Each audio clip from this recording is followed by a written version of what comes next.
Ready for its speedy flight to Mexico City, the big silver airliner is brought onto the field. At certain intervals, day and night, Pan American weathermen at all stations over the vast system report all details of weather and flying conditions in their areas. High-altitude records are taken of the upper air by releasing a hydrogen-filled balloon, and its course through the sky is followed by the sharp lenses of the theodolite. Mail, express, and baggage loaded, the passengers board the waiting clipper. The fabled lands below the Rio Grande, once days away, are now but a few hours away. The speed and comforts of these superliners of the air mark a new era in transportation, the magic carpet of modern travel. As our silver clipper gracefully leaves the ground, we are off for old Mexico. Our first welcome is a colorful parade up the Avenida Macero. It is Mexico's biggest procession of the year.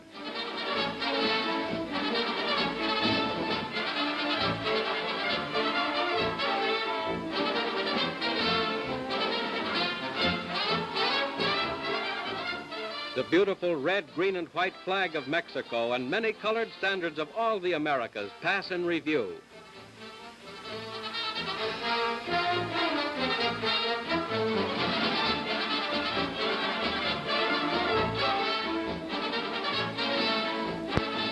Followed by native charros, or horsemen in bright costumes, riding their thoroughbred horses.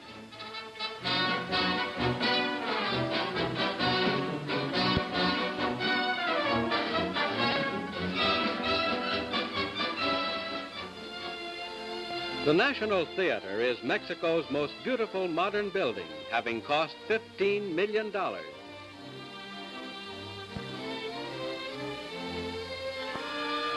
Is the National Palace, built in the 17th century. Here are the government offices as well as the presidential offices and state apartments. Across the square is Mexico's great cathedral. It is the largest church building on the American continent. According to tradition, it is built upon the foundations of an Aztec temple whose ancient blood-stained idols are still buried inside its walls.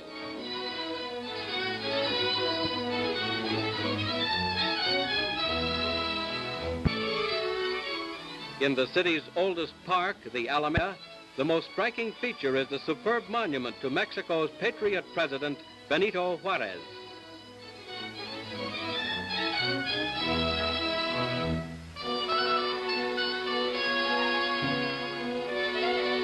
Mounting the marble shaft is the golden figure of winged victory greeting the day of freedom.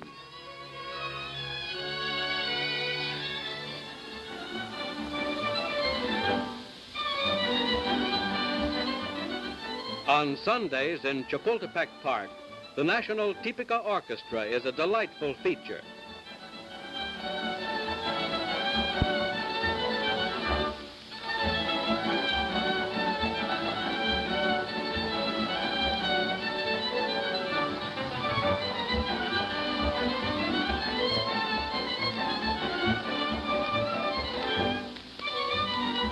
To the strains of their native music, these colorful artists dance the jarabe, Mexico's national dance.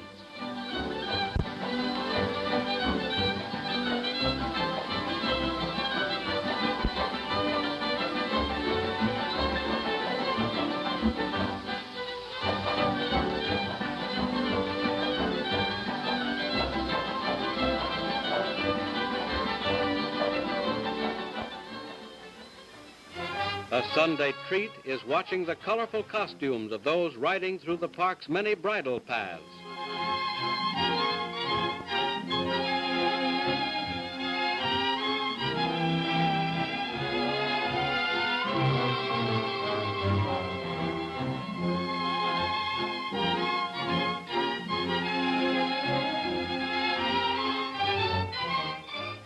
Another Sunday attraction is beautiful Xochimilco, meaning where flowers grow.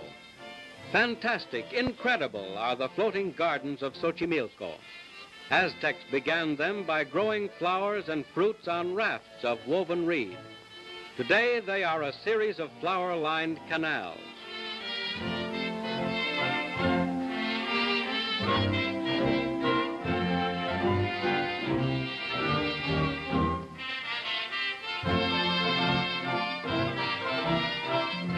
Picturesque flat-bottomed boats resembling Venetian gondolas are pulled by Indians.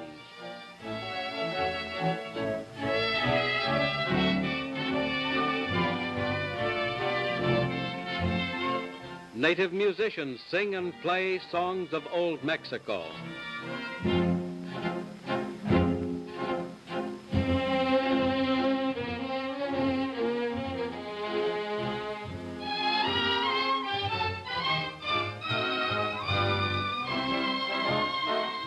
Indian flower sellers dart here and there in their little canoe. With its vivid, colorful life, Xochimilco is one of old Mexico's loveliest spots.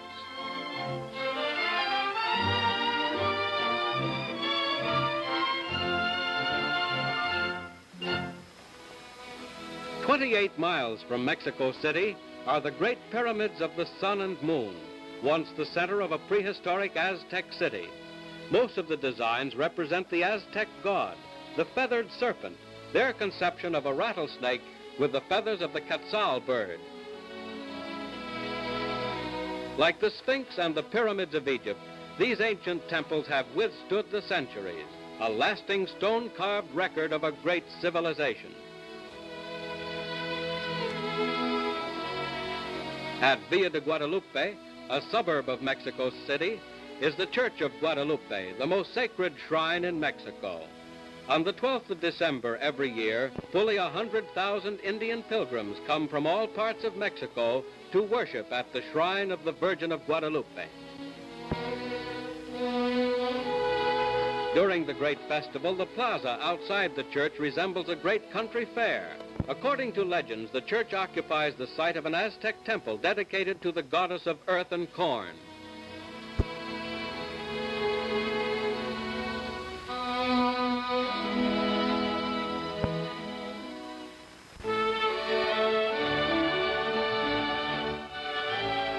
Beautiful and interesting trips out of Mexico City is along the great scenic highway to Cuernavaca, a place of roses and romance.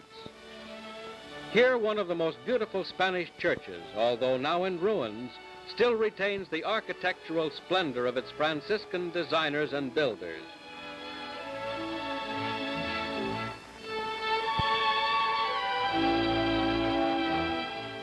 Near the cathedral are the delightful Borda Gardens, laid out in 1716 by José de la Borda, the French Silver King, who beautified them with terraces, arcades, pergolas, and artificial lakes, a million peso fantasy of 2 centuries ago.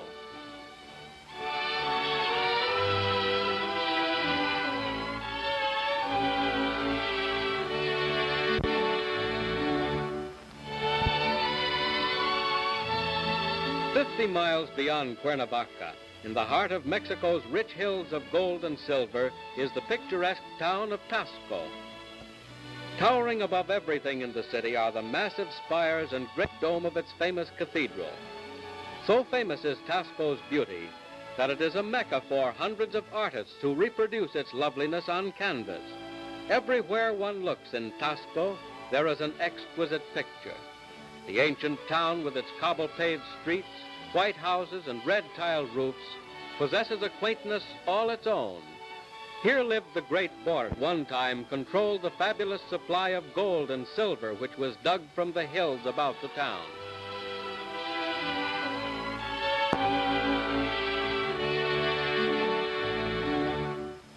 The native women of Tasco adhere to the primitive, still doing their family washing in the laundry. Probably nowhere else can one find such true, genuine types of old Mexico as here in Tasco.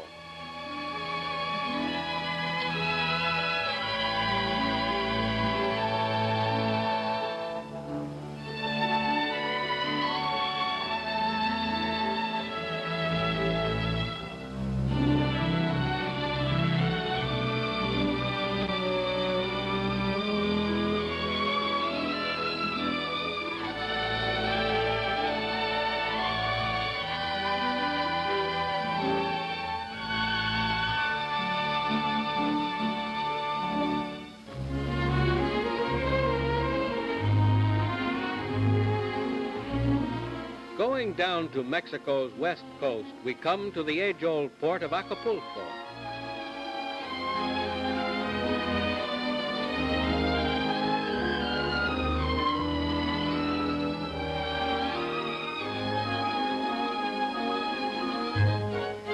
Sailing vessels still reign supreme in this Pacific port.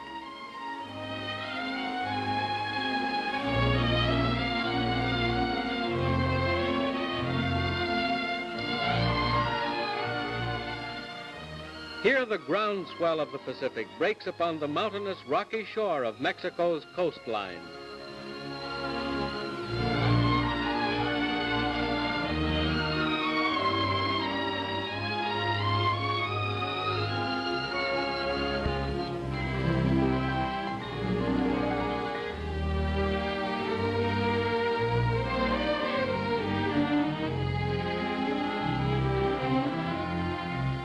A scenic lookout has been constructed so that the visitor may admire the spectacular vista of the great foamy surf smashing upon the jagged rocky coast.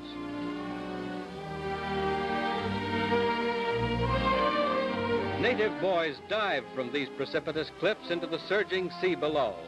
Try it sometime. It's great for your nerves.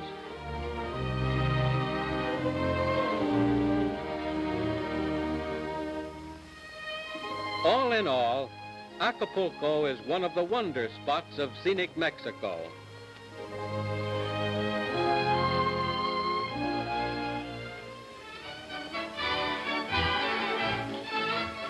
Undoubtedly one of the most charming of all Mexico's towns is the picturesque city of Morelia. The approach to the city is made along the ancient arched aqueduct, built by the Spaniards centuries ago to provide the city with its water supply. Strange to say, it still serves that purpose today.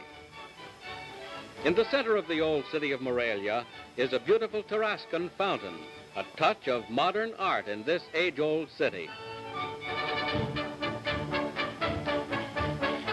Every old Mexican city boasts of its church, yet here in Morelia, we find one of the finest examples of Spanish colonial architecture. It is the only Mexican cathedral to have been made facing north. A statue of Morelos, immortal hero of Mexico, dominates the main plaza. Browsing around the old streets of the city, one is fascinated with the lovely old world architecture and atmosphere of this colonial Spanish town.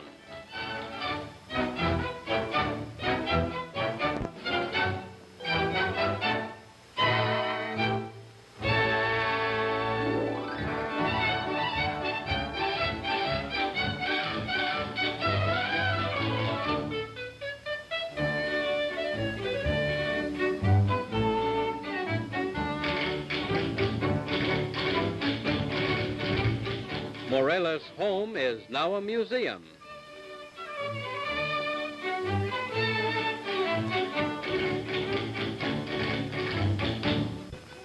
A few doors up the street is San Nicolas University, one of the oldest universities on the American continent.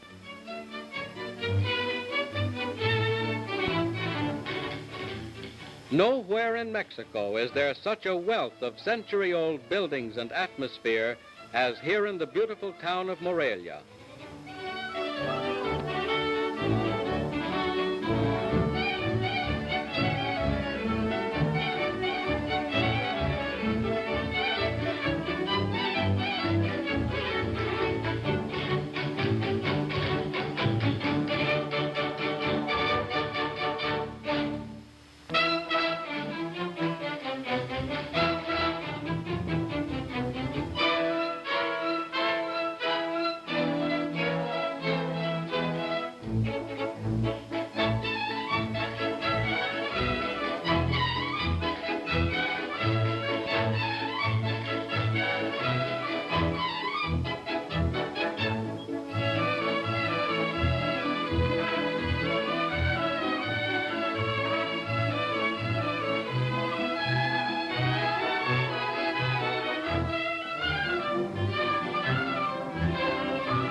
Local Indians have been making clay utensils for centuries. Housewives and servants, as well as treasure-seeking tourists, come here to buy kitchen utensils, bowls, hoyas, flower pots, and other pottery ware.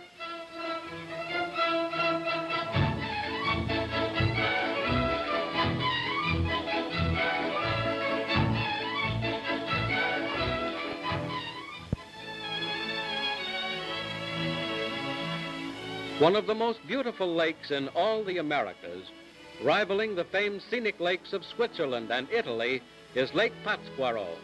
More than a mile high, it typifies the scenic beauty of the state of Michoacán. Along the shores and little islands of the lake are strange Tarascan villages where live the Indian fishermen who make their living catching whitefish, for which Pátzcuaro is famous.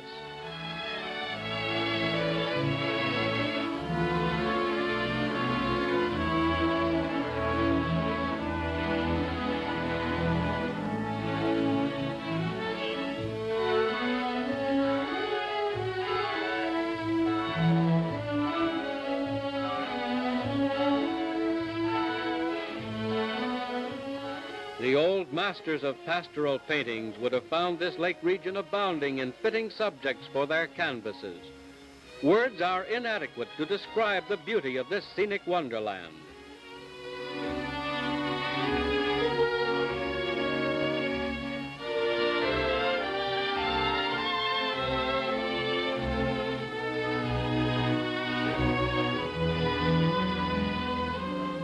An Indian shepherd boy stops long enough to give us a shy smile. A lovely type of natives, these Tarascans.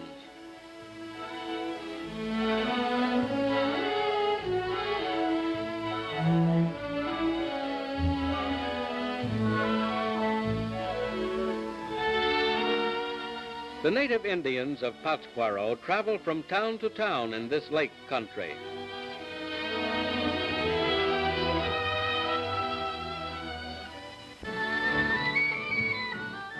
On Sundays, they come into the ancient and much-loved town of Uruapan. It is a fascinating place in a lovely country and has a delightful climate. Uruapan is famous for its beautiful lacquer ware. Unknown is the origin of the Tarascan art of making this decorative carved work. The brilliantly colored lacquers are ground by hand in this primitive method. Designs are cut into the wood, colors are inlaid, and the whole is carefully polished. Similar in technique to the Chinese, it has an oriental aspect, yet it has never been determined where the Tarascans learned this wonderful art. It has been passed down to them through the ages, its origin lost in the remote centuries of the past.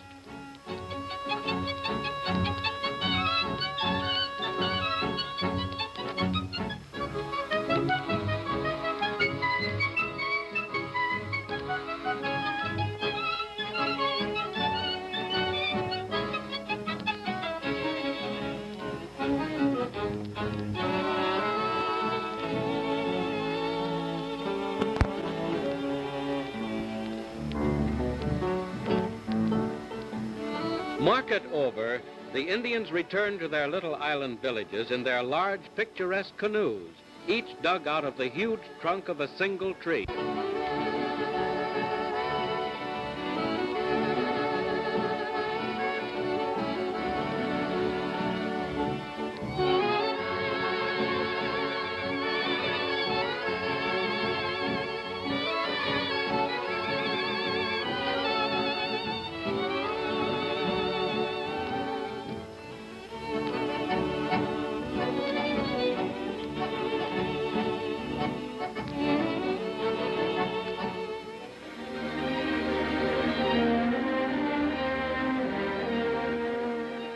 Near Uruapan is the Singing River, so called because of its murmuring waters and numerous cascades.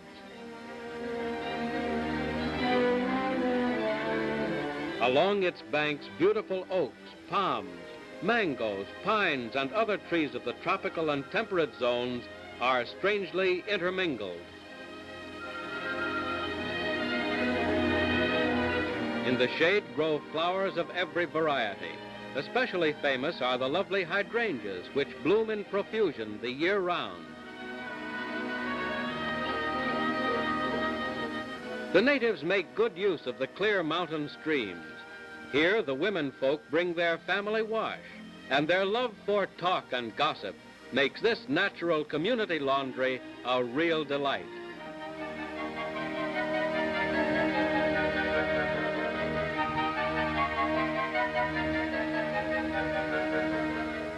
At the end of the day, the picturesque Tarascans make their way homeward. Indeed, this is a lovely place to know. We are overjoyed that the itinerary of our air cruise included this fascinating and beautiful lake country.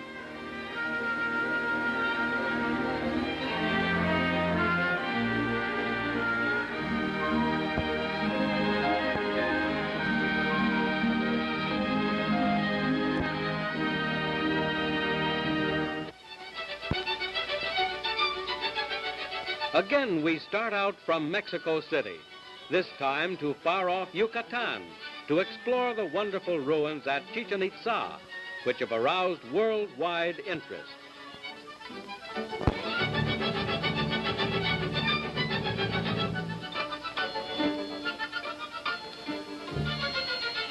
Although almost inaccessible a few years ago, they can now be speedily and comfortably reached in a few hours from Mexico City by Pan American's flying clipper ship.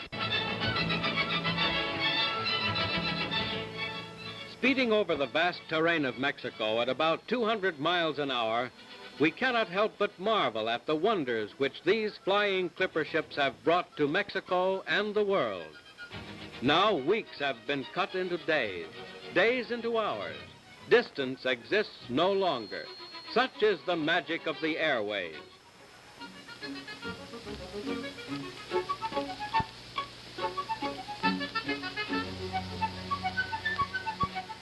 In a few hours, our silver wings bring us to the city of Mérida, capital of Yucatan, and one of the quaintest cities in all Mexico.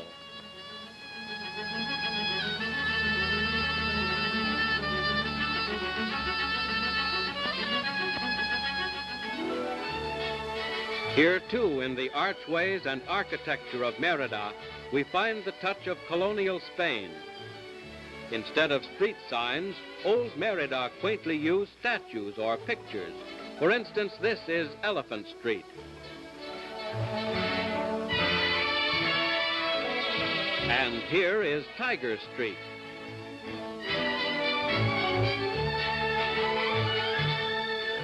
Like all Mexican cities, the cathedral dominates the main plaza of the town.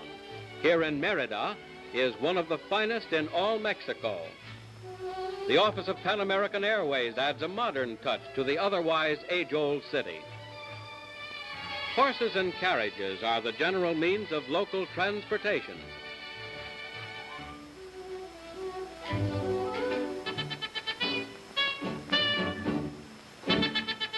A visit to Mérida's marketplace is a never-to-be-forgotten treat. A riot of color in people, pottery, vegetables, fruit, and flowers.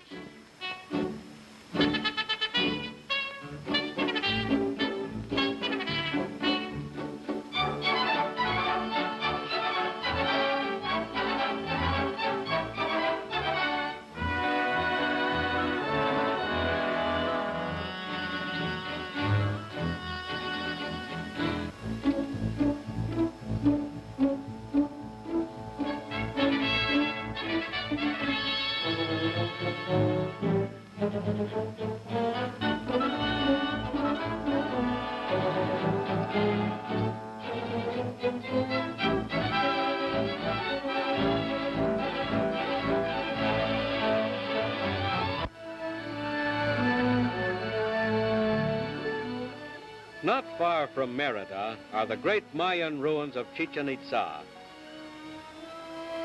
At the time of the fall of the Roman Empire, the Mayans discovered Yucatan, and here started the temples and pyramids of America's most holy native city. According to tradition, Chichen Itza was a sacred city in ancient times, to which thousands of pilgrims came from all parts of Mexico and Central America. When the Spaniards arrived in the 1500s, they found the place deserted and in ruins.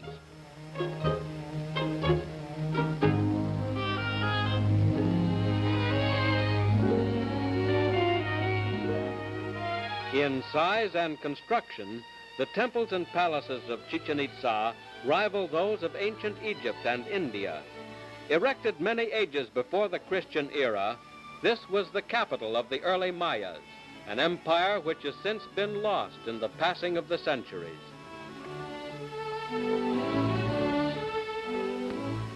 Among the outstanding ruins is the great temple of Kukulkan, the feathered serpent, patron deity of the city.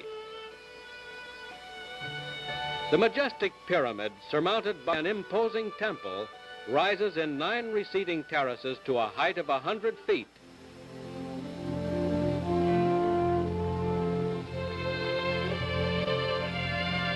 At the temple on top, the most holy place in the city, the ceremonies began for the incensing of the human sacrificial victims.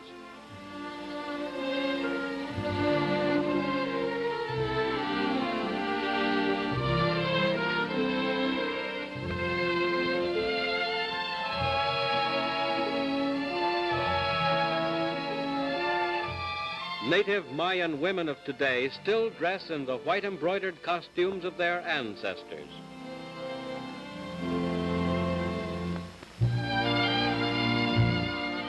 To the left of the pyramid is the great Temple of the Warriors and the group of 1,000 columns, a vast architectural complex enclosing a central plaza containing more than 5 acres and composed of pyramids, temples, colonnaded halls, sunken courts, terraces, and platforms.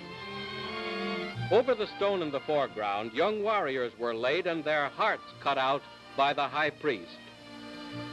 Throughout the ruins are statues of priests and warriors and the feathered serpent, a strange reminder of a past civilization. Perhaps in the years to come, scientists and archaeologists will learn the whole story and history of Chichen Itza. Having gazed with awe upon these almost unbelievable ruins of thousands of years ago, we could equally well be impressed with the 20th century wonders of today, as represented by our Pan American Skyliner. In a few short hours, it has brought us to the valleys and lakes of Mexico, to the great capital, Mexico City, to Xochimilco, to the ancient city of Chichen Itza. Over these same routes, the great fleet of flying clipper ships speeds mail, commerce, and passengers to the 20 republics of the Americas, across 2 oceans to Europe and Africa. This is America's merchant marine of the air, America's lifeline to 4 continents. Today, this swift, dependable transportation is hard at work 24 hours a day at the command of our military services.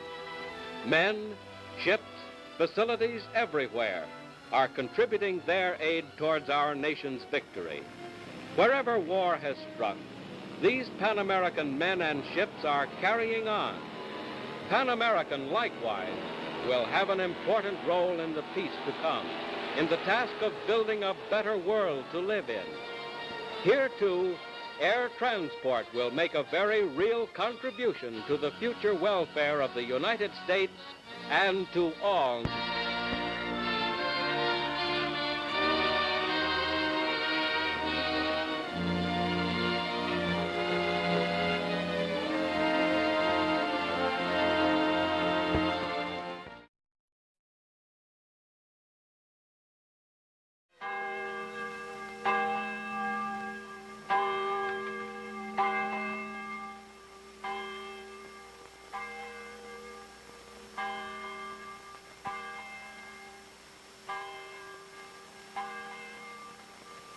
Spring and a wedding have come to a small New England town. Spring has come thumping into the hearts of a young couple. They've joined hands for a lifetime.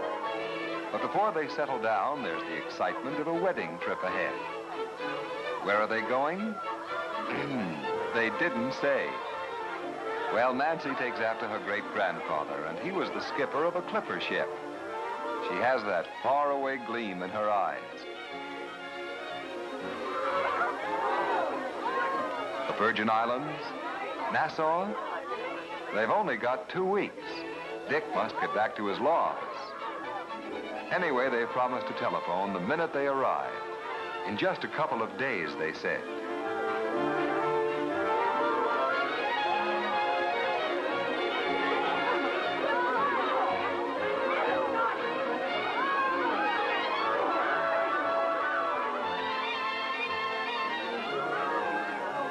In a few hours, Nancy and Dick have made half the trip and paused at the top of the Mark Hopkins, high above San Francisco.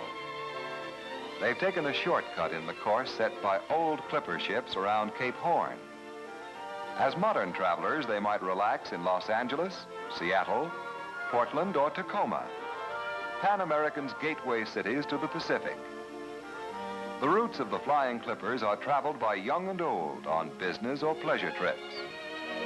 They've come to learn it's quicker by clipper. But today, the name means more than speed. It stands for comfort, seats with lots of legroom and space out of the way for Nancy's coat.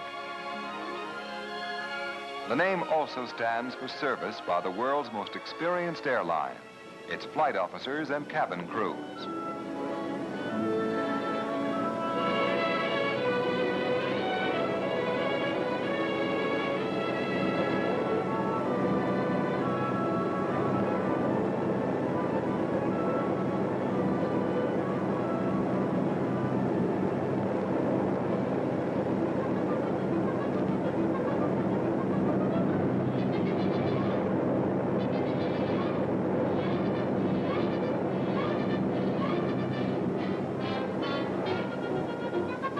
Now the Earth is a revolving stage, rolling out a giant show to which clipper passengers have a front seat. The curtain is going up on San Francisco Bay. Dick and Nancy will remember the great bridge rushing beneath their wings, the bay merging into the Golden Gate, the Golden Gate sweeping into the spreading waters of San Francisco's oceanfront. And all at once, life has become calm and restful, high above the shipping lanes of the Pacific Ocean. Magazine?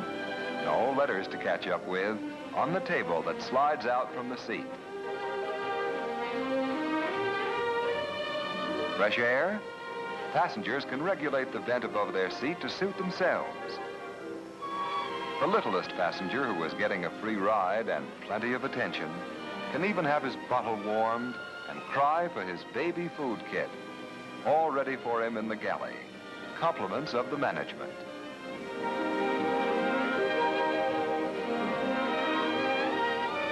A clipper trip is full of new discoveries.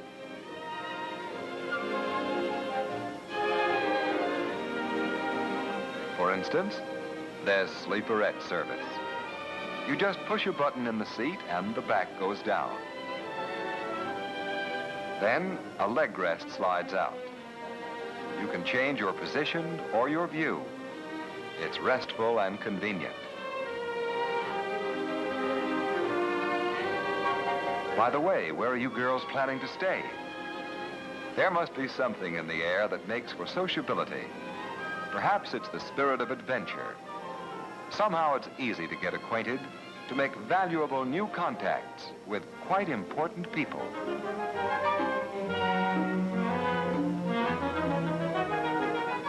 Even the captain likes to take time out to meet his passengers, to share news flashes, and report the clipper's position on its course.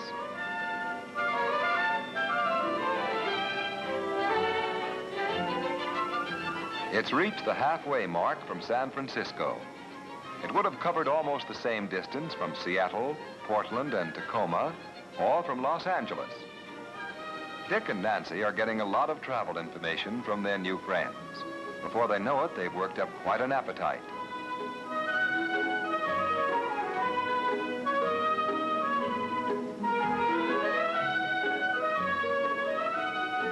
From appetizers to coffee, through steak, salad, and dessert. Their lunch is spread over 300 miles. Tactful Nancy picks the ideal time to suggest a future trip. Perhaps they can come through Los Angeles next time and visit Hollywood. After a meal like that, it's easy to get drowsy, to stretch out, warm and comfortable for a good nap, far above earthly cares.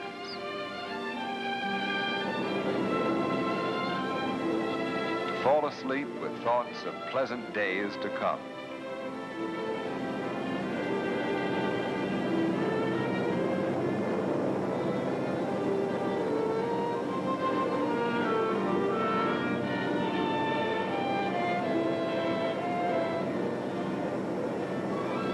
But the members of the crew are wide awake. While the navigator plots the Clipper's course, the radio officer talks to the landing field, makes a record of traffic conditions, of wind and weather, all to be reported to the captain.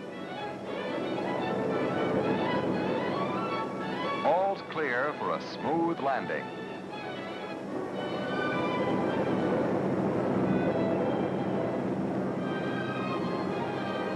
The Clipper glides down over a glowing jewel in a setting of shimmering silk. It was a lovely dream, and it's come true. Just 2 days from New England with one stopover, Nancy is about to see the land her great-grandfather reached after a long, hard battle with 2 oceans. The land that was first discovered by Captain Cook. It took him nearly 3 years to travel around the world. Dick and Nancy could make it in 6 days by flying Clipper. Some other time, they're on their honeymoon and they've reached their destination.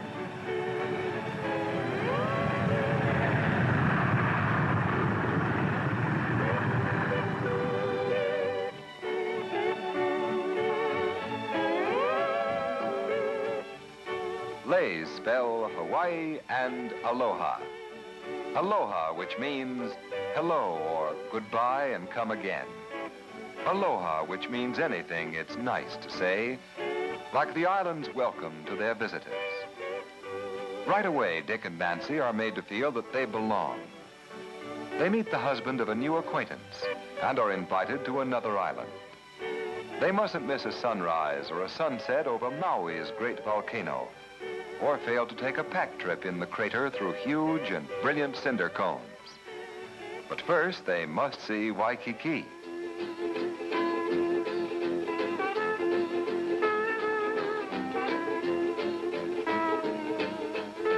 So it's aloha. Welcome to Hawaii. You don't need a passport or a visa to get to Honolulu. It's an American city and the happy meeting place of East and West. Stores display the latest mainland styles, while bazaars offer Oriental wares or Hawaiian specialties. On the street of the lei vendors, orchids, gardenias, and blossoms with exotic names are threaded by the thousands into garlands. They say it all with flowers in Hawaii for a song. And there's a song on every breeze. Under the banyan tree at the Hotel Moana on Waikiki, Hawaiian songs are broadcast to the mainland. Once a week, the hula takes the spotlight on the program of Hawaii Calls.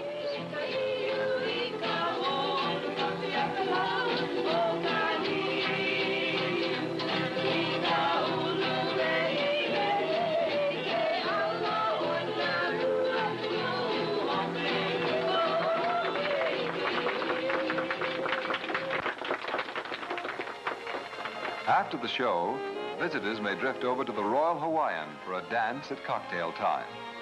The sky is the roof, and Diamond Head the backdrop.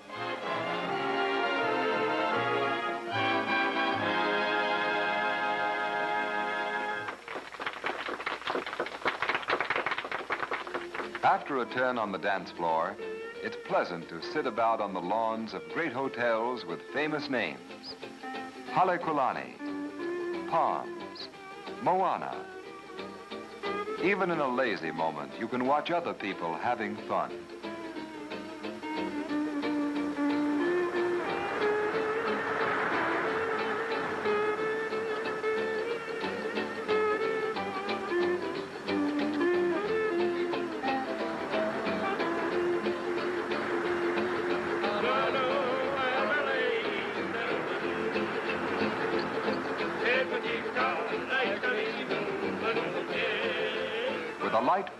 and sun-bright water to spark the fun, Waikiki is a summer playland all year round. It's ruled over by mainland visitors. Hawaiians call them malahinis and make only one request. Malahini leave troubles on mainland fleets.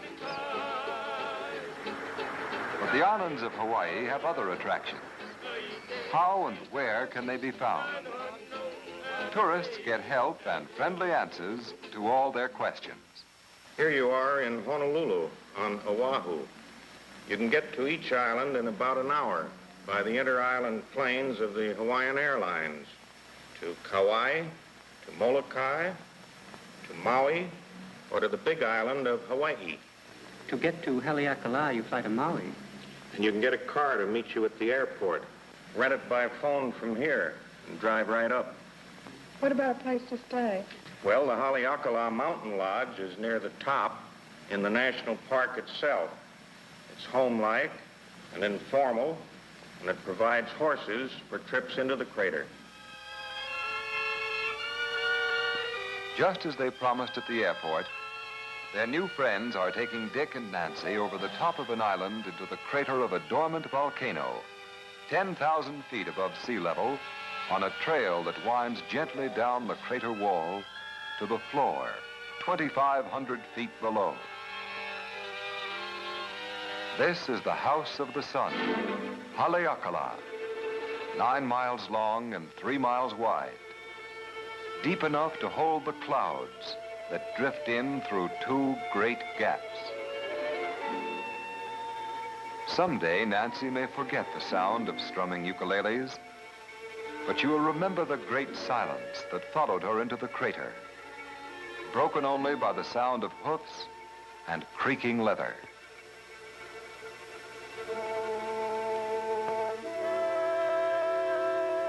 Legend has it that Maui, the Polynesian demigod, caught and held the sun here until it promised to give his mother time to finish her day's work.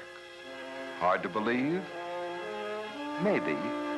But who is to question the legends in Haleakala, where huge cinder cones are shrouded in a sea of clouds and nurture on their desolate slopes the rare, mysterious silverstone?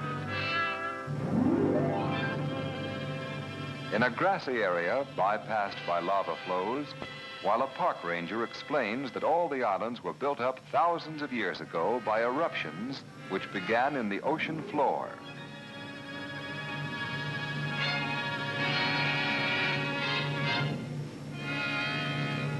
Kilauea on the Big Island is still active. Hot steam rises continually. It's piped into the volcano house to provide hotel guests with natural steam baths. In the crater, a lava pit may boil up at any time. The burning rivers, flaming lakes, and fiery fountains can be watched in safety. When the show starts, people drop everything and rush to the volcano.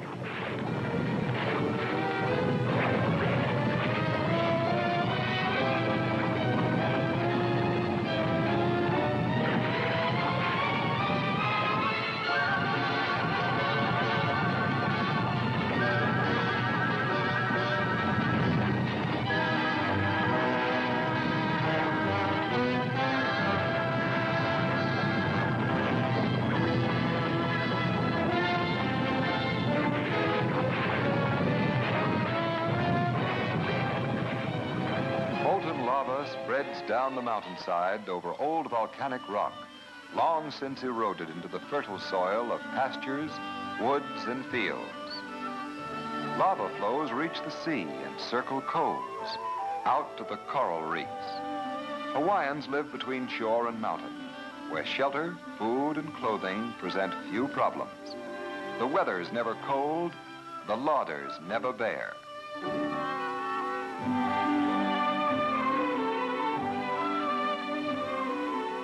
There's good hunting on the land and good fishing in the sea.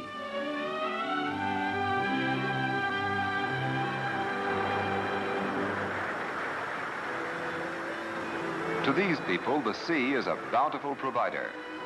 Seaweed is a green vegetable that comes with its own salty seasoning. Opihi, tiny oysters with a sharp and biting taste, grow thick as berries. His net precisely draped and folded, the fisherman stalks his prey.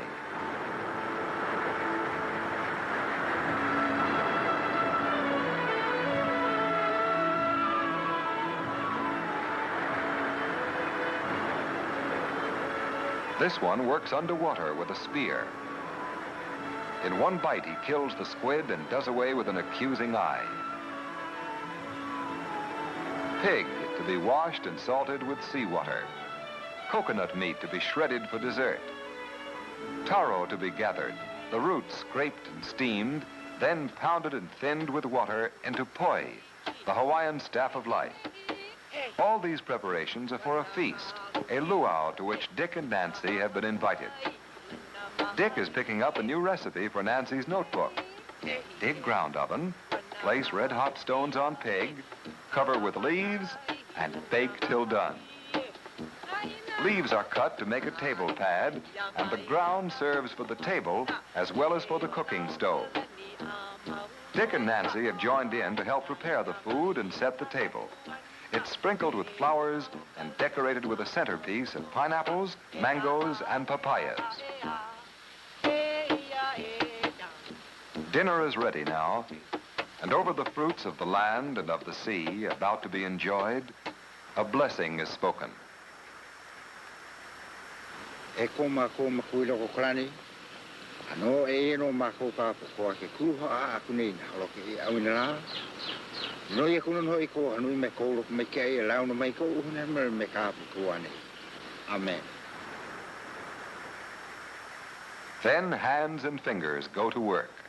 A quick twirl in the poi follows a mouthful of pig and trimmings served in leaves and coconut shells. Poi and chicken, poi and fish, salmon rubbed with onions and tomatoes called lomi lomi, poi and taro leaves in coconut milk called luau, also the name of this traditional feast.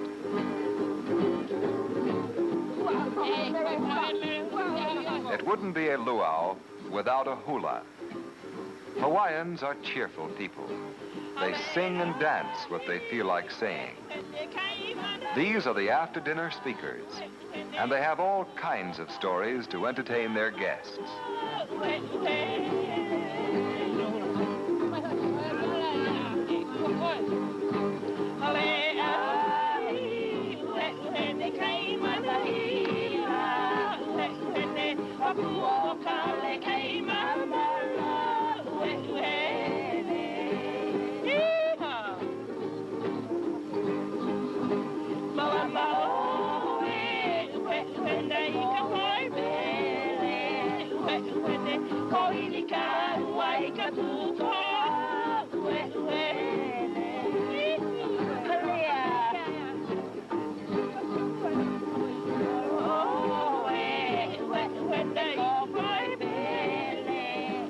The hula is an art of many moves. History, legends of Hawaiian kings and heroes, love songs, poems in praise of nature's beauty. Ancient hulas were pagan hymns, once chanted by a priest, to the rhythm of gourds and calabashes. But always in a hula, words are expressed in the sign language of the dancer's hands.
Today, a new sound swells into the island symphony.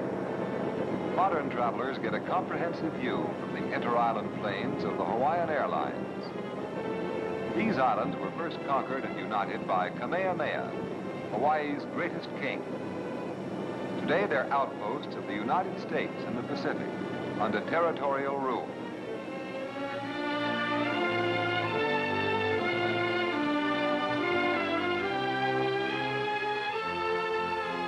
At the highest point in the Pali Road, Nancy and Dick lean hard against the trade wind to see vast panoramas of rich cultivation. Great fields of sugar cane, Hawaii's largest industry, spread to the shoreline. They produce the highest sugar yields per acre in the world. Crops are maturing in some fields, while others are planted and harvested. Fire running quickly along the ground clears rubbish from the stalks. Then field workers cut the cane and haul it to the mills for crushing and shipping to refineries on the mainland.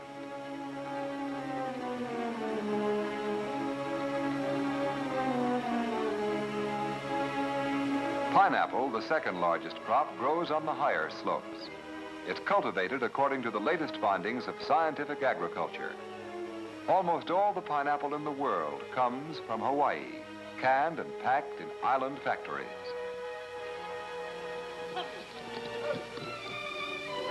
On great ranches, Hawaiians ride horses as skillfully as they ride the ocean waves. They're called pañolos, after the Spaniards and Mexicans who brought cowpunching to the island. Dick and Nancy hadn't expected to watch a cattle branding and was surprised to learn that the second largest ranch in the United States is in Hawaii.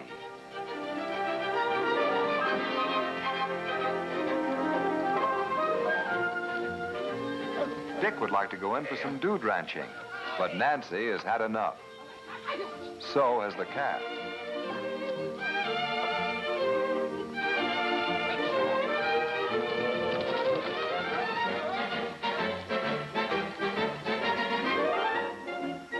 The entertainment of visitors is another major island industry. Nature provides the views, but islanders stage the events, which are sure to be taking place somewhere at any time. Like the Hukilau, a community fishing party with a huge net spread in a semicircle and pulled to shore. Those who work divide the catch. There's more than enough for all.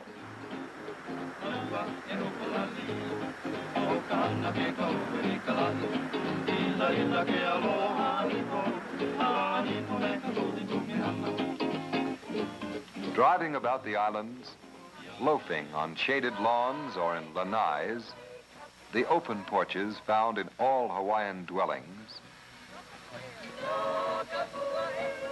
stopping overnight in one of the outer islands for a quiet interlude, getting away from it all in a small boat built for two, driving a ball against the backdrop of a mountain or swimming pool. Visitors in hotels on all the islands live in the open, surrounded by luxury and varied entertainment.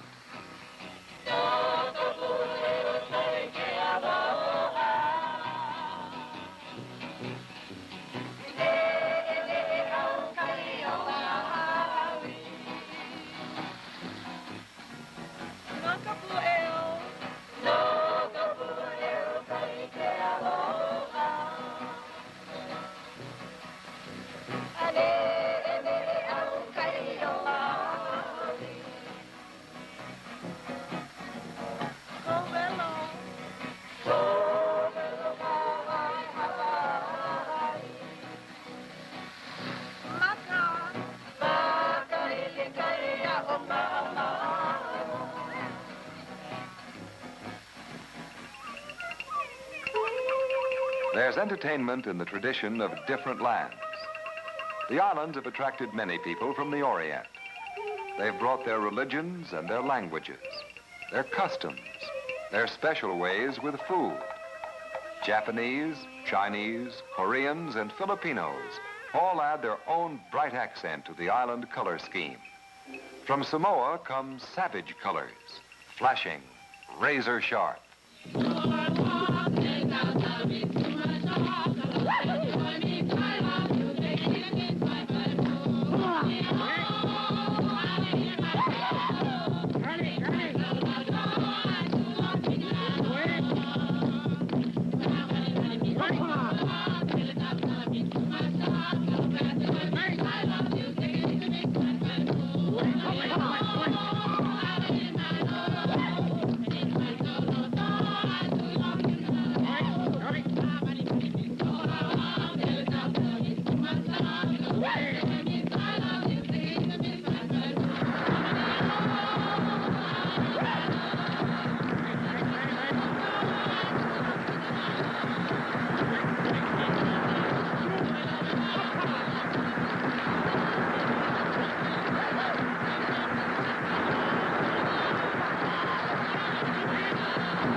Since they left home not quite 2 weeks ago, Nancy and Dick have been traveling fast.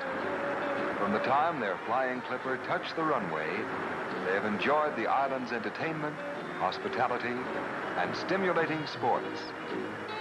They've come to know a land that has risen from the sea to bask in year-round sunshine, a land of happy, carefree people.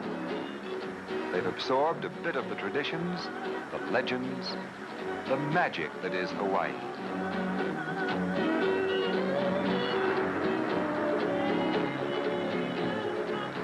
Nancy and Dick will tell their friends about all these things, but how will they express the feeling of catching a wave and racing through the wind and spray?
Pan American World Airways announces the departure of flight number 937 to Mexico, Guatemala, Nicaragua, Balboa, and Point South to Rio de Janeiro and Buenos Aires. Pan American Clipper passengers may now go aboard. Here is your briefcase. You have 49 passengers, and we're all set for departure.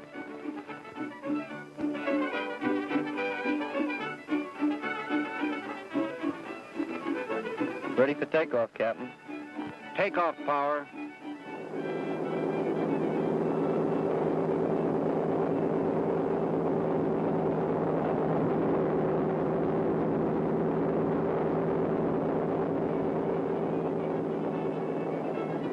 Flaps up.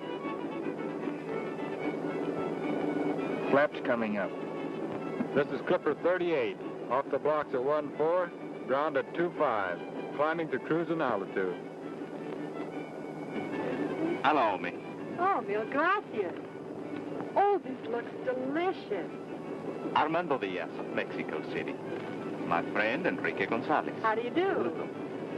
You speak our language? Oh, Paquita. Not enough to get along with, really. Oh, one doesn't need much Spanish to get along in Mexico, señorita. Just learn some of our gestures. Yes, we Mexicans are tongue-tied if we don't use our hands. This means, let's eat, as you say in the States. That's cute. This means piocha, or swell, as you say. This way we describe everything, from a beautiful girl to a good steak. But if we speak of Mexico, we say, lo juro. And the two words that you'll hear more often is Mexico, mi tierra. When a Mexican uses the word tierra, he may mean all of Mexico, or only the valley where he lives, and the mountains that rise above. He may mean the very dust on the road along which he walks, or the patch of land he owns. These are his tierra, his country. A country of old customs, strange dialects, and startling contrasts. Not an easy country to know.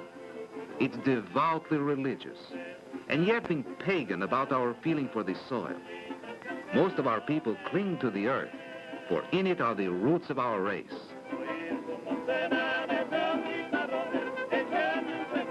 They say that time means change, but not in Mexico. Everywhere you'll see our country people trotting to market on their bare feet, just as they have for centuries. Yes, the very old and the very new live side by side in Mexico. There's a charming legend about our twin volcanoes. Popocatépetl, a warrior, and Ixtaccíhuatl, an Aztec princess, were deeply in love. While Popo was away fighting, a rival said he had been killed. The princess died of grief, and there she sleeps under a white blanket of snow, while Popo keeps an eternal watch over her soul.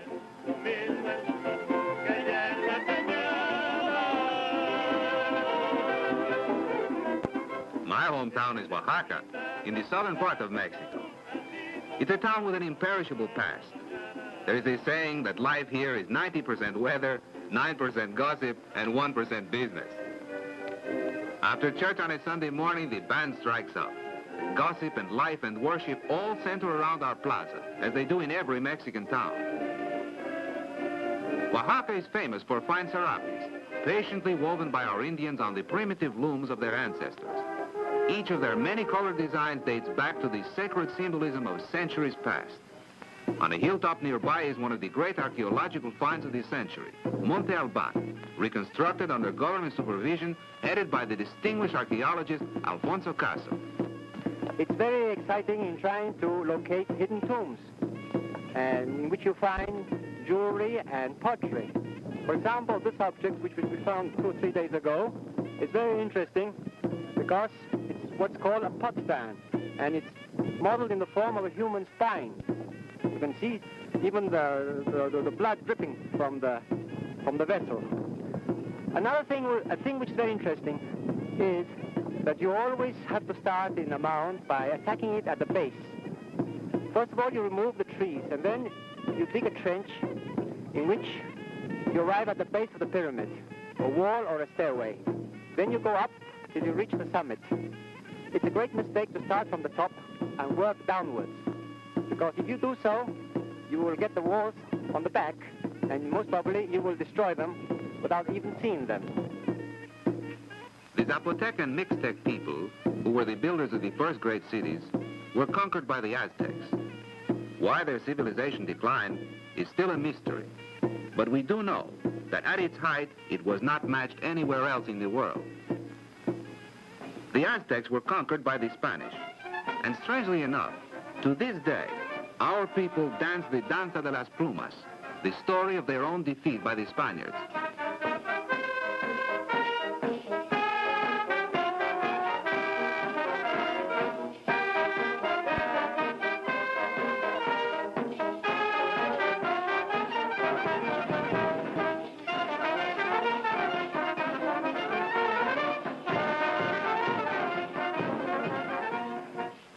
Then there's that other side of our life, the gracious, the unhurried. When we have a fiesta, many of our guests come dressed in the colorful costumes of various surrounding provinces. There is a warm welcome for everyone, and we really practice the well-known Latin American saying, "My house is your house."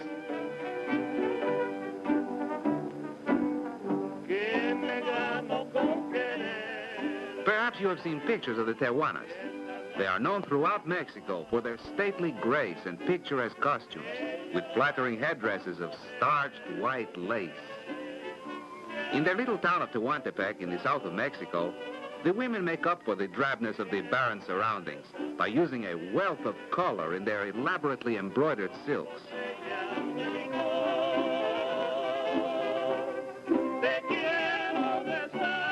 In everything they do, time is not measured in hours, minutes, or seconds, but today and tomorrow. And mañana always seems a better time than today. Que burro, siempre sigues con las tuyas. Pero mañana ya no nos vamos por aquí. ¡Ah, qué burro flojo! A llegar más temprano. ¡Ah, qué burro es! Don Jesus, what seems to be the trouble with the donkey? Why don't you make the trips? Mañana. I want that to be done today. Mañana. All right, Don Jesus. Bueno, Don Jesus. Sí, yo lo voy a ver. Sí, adiós. Well, that's Mexico, but not Mexico of today. Now we are improving. We are having modern equipment. We are building new hotels.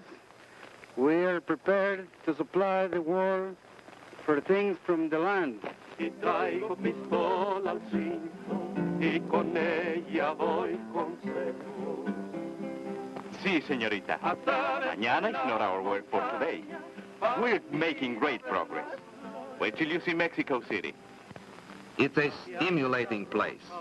Perfect climate, beautiful art and architecture, attractive cosmopolitan people, fascinating shops, and a swift pace that's balanced by tradition, which makes for gracious living. For 13 centuries, Mexico has been a land of builders, and today we are building at a feverish pace. You'll see some of the boldest facades in the world, buildings that are really dramatic examples of contemporary architecture. Along busy downtown streets are hurrying crowds, smart shops full of luxuries, and colorful cafes that serve fine food and spicy entertainment.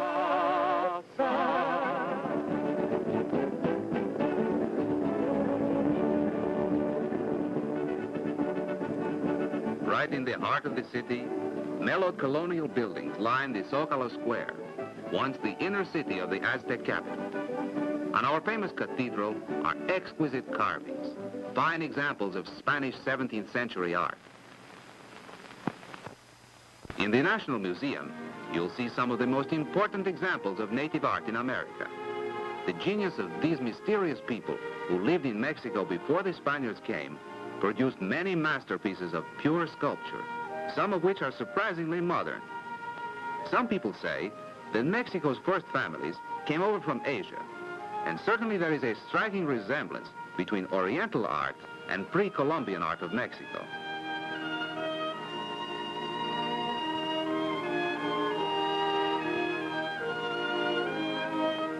They were great artists and great city planners, too. Their capital, where Mexico City now stands, was once a maze of canals like Venice. But today, modern boulevards shaded with huge trees take their place. Rare flowers, once carried as the insignia of nobility, are now in the reach of every man.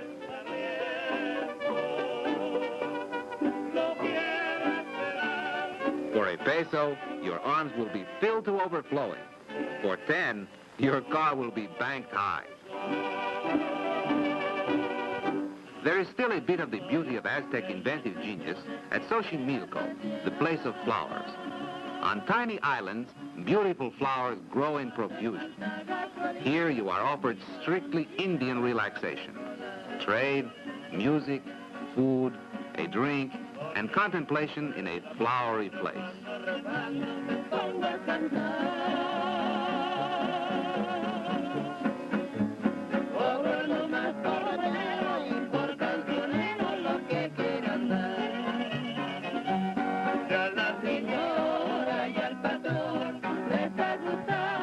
Xochimilco is truly romantic. On Sunday, Pedro takes his sweetheart, his basket of lunch, and his guitar for a boat ride on the canals.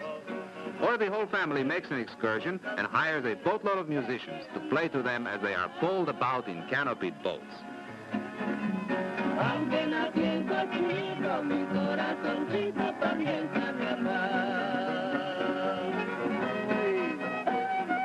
But promptly at 4 o'clock, great crowds throng the corridas. We Mexicans love excitement.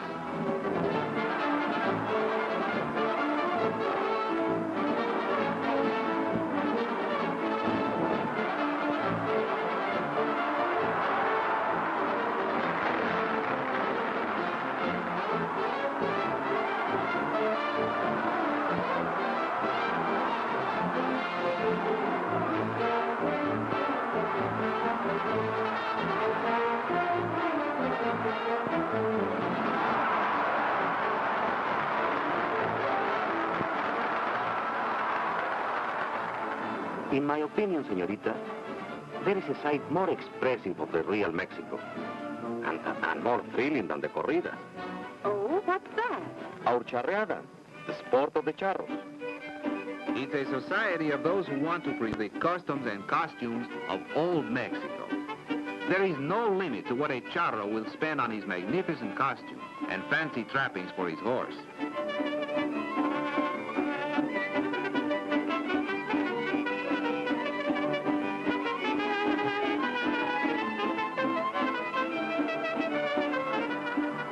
The real fun begins with tailing. The charro grabs the bull's tail, gives it a twist just so, and the animal is thrown. Maybe. No, you have to have a very light horse. And then you yourself have to be very light also in order to be able to get down, get the tail, and then put your leg around and then pull it and run away. And you have to do that in a very short distance. You have to be very fast, otherwise you'll miss it. Well, I bet you 10 pesos he doesn't do it. No, this is so good. Now get it! Pull it! That's a good one, Lino. That's a good one. That's a good one. You like that one? The charro is the symbol of Mexico. You're like Tío Sammy's for the United States and John Bull for England and the lion for Spain. And we feel this charro stock like a little worm that goes into your blood. And, you know, the charro represents the history and the tradition of Mexico. And wherever there's a fight, wherever is a romance, where there has been a victory for our country, wherever we have been defeated, there has been the charro with his arms ready to fight for his country. No fiesta can end without dancing the jarabe tapatio, the Mexican national dance. The theme is the courtship of the doves. The man dances with his hands behind him with short bird-like steps. The girl is elusive and provocative. Both wear the national costume. The girl, a china poblana dress. The boy, a charro suit.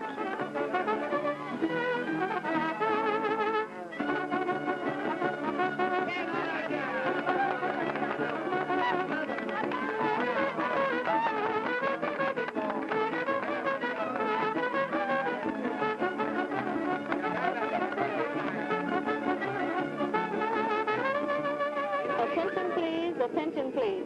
We'll be landing in Mexico City in 3 minutes. Oh, the trip's gone so fast. I'd love to see Mexico. Well, here's where we get off. May I help you with your coat? Oh, I'm not getting off here. I'm going on to Guatemala to visit friends of my family. But, señorita, I had already planned to show you so many things. Oh, well, perhaps on my way back I'll be able to stop in Mexico. Goodbye. Goodbye. Goodbye. Goodbye.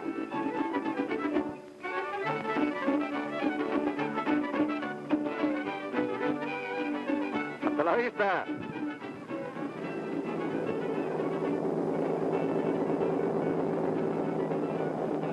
Great thing, flying. You know, my business has certainly improved since I fly up to the home office every month.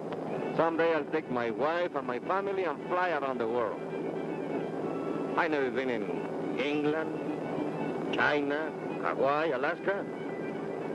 Come to think of it, I've never been in Guatemala. But that's only next door. You meet so many interesting people on planes. My Mexican friends had made the time fly by like magic. But now I had to get back to my book on Guatemala, because we'd be there in 2 hours. I hadn't gotten far when I looked out and, Mamma mia, what super scenery! Volcano cones by the dozen, all cloaked in mysterious light. Oh, I felt like a goddess surveying some strange and wonderful new land. There's no other word for it but thrilling. As you know, I've flown just about everywhere, and I can honestly say that one of the most wonderful hours that anyone can spend in the air is the last hour of the Mexico to Guatemala City flight. Don't miss it. When we landed at the airport in Guatemala City, I came out of the clouds in more ways than one. The flight was so beautiful it seemed unreal. Now I came down to earth and my friends. My father's friend and one of his students were there to meet me. Guatemala City is a modern capital with modern ideas, but oh, so remote in character from ours. You know, that's why I love to vacation in Latin America. It's so near in point of time, and yet so totally different in way of life. It gives you a new sense of perspective. I love the contrast in the two cultures. Ox carts beside station wagons. Cows in the streets of exclusive residential sections. Barefoot Indian women with babies on their backs, passing hotels as modern as any in the world. I was fascinated by the terrific loads the women carry on their heads. It looked so easy, and besides, they say it's good for your posture. But when I tried it, caramba! It's not only impossible to balance, it makes you feel like a female Atlas. We spent hours in the many shops that sell Guatemalan handicraft. You know, Guatemalan weaving is outstanding in the world of arts and crafts. Students, designers, and connoisseurs come from everywhere to study and collect this native art.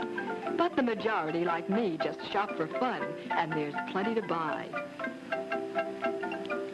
But to really know a country, you have to leave the cities. So we headed for Antigua. The weather was perfect. They say there are only 2 seasons in Guatemala, sun and shade.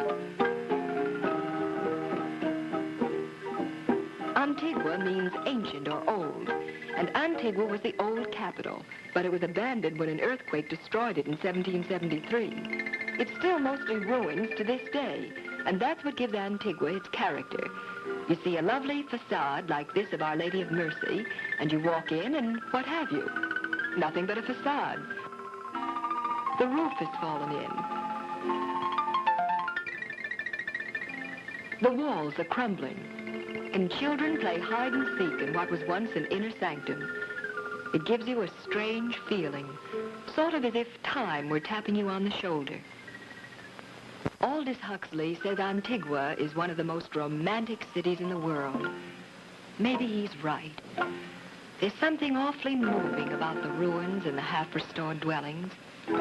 Artists and writers and just ordinary people like me are attracted to Antigua, not only because of its charm and beauty, but also because of the pleasant and graceful people who live there. Even the children try to speak English. 1, 2, 3, 4, 5. Once I caught a fish alive. Why did you let it go? Because it pinched my fingers so. Our hotel in Antigua was a joy. Swimming pool, lovely garden for ping pong or sunbathing, horses for hire, and a marimba at lunch several times a week. One day, some of the employees of the hotel danced for us. They were so gay and ready for fun.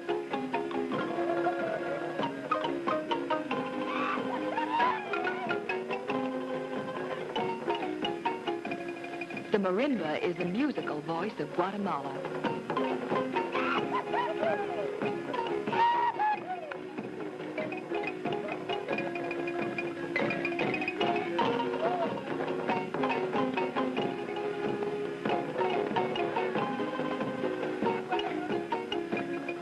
There was so much to see in Guatemala that we left Antigua. But I'm going back someday when I can stay a long time. The scenery is breathtaking, and no strip of celluloid can possibly capture its grandeur. Lake Atitlan is as beautiful as Lake Tahoe, Oh, I realize that's a bold statement, but ask anybody who's been there. Several villages are dotted about the lakeshore, so we took the launch and visited 3 of them. The market was in session at San Antonio, Polapo. Markets are fascinating and such fun, not at all like the A&P. The loads the men carry are fantastic. The traveling salesmen who go from market to market average about 18 miles a day with an 80-pound load. A carrier returning unloaded fills his kakashte with stones in order not to lose the knack. I love the Indian children. They're so quiet and self-sufficient and helpful. I must find the reason for the difference between their children and some of ours. Life in the Indian villages is around either the marketplace or the wash place. The Mayas, from whom the Guatemalan Indians are descended, bathed every morning. This seemed absurd to the why the good bishop even worried for the souls of people who bathed with such fanatical frequency. There's something about a native village that gives you a strange sense of remoteness in time and space. It's very soothing. Perhaps the Spanish churches and the quiet way the Indians go about their business have something to do with it.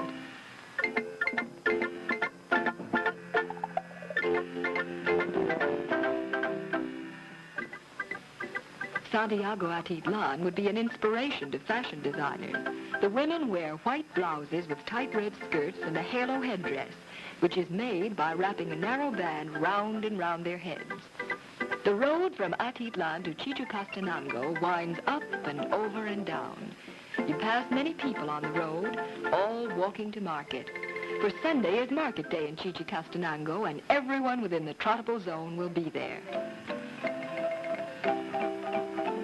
Guatemala is a tourist's paradise. I never cease being surprised at the excellence of the hotels in such remote places. Elena dolled herself up in her native costume, and we set out to see the sights. No one dreams of doing anything, even planting corn, without consulting the witch doctor, who mumbles a prayer and pronounces the day lucky or not. Their equipment for weaving is so simple that it's amazing the variety they get in one textile. 2 sticks and 2 pieces of rope, that's all. The pieces of rope are tied to the ends of the sticks. One rope is passed over a post and the other over the weaver's body.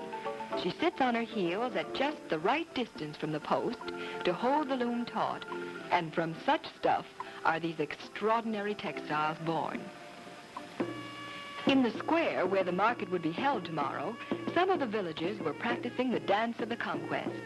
I thought the gaudy costumes and grotesque masks made amusing entertainment, and it wasn't till later that Elena told me that the men take the dance and themselves very seriously.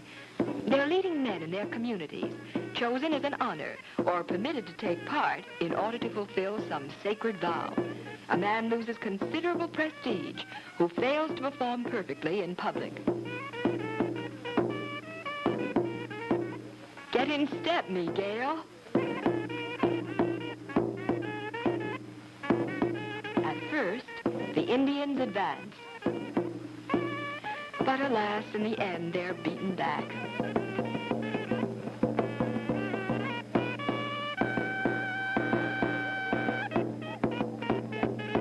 Their brave leader is killed, and so the dance ends.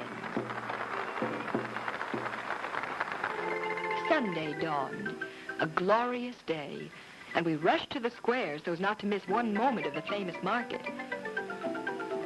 It was unbelievable. Why, yesterday afternoon this was a piece of bare ground with hardly a soul in sight. Now it was filled with hundreds of tents and thousands of people. What a picnic for sociologists. All those selling the same things sit in groups, and each vendor always occupies the same place. The conquerors were amazed by this orderliness, and also by the cleanliness. I was amazed, too, especially by the cleanliness. They really put us to shame. It's fun just to talk to the natives and play with them at their game of selling.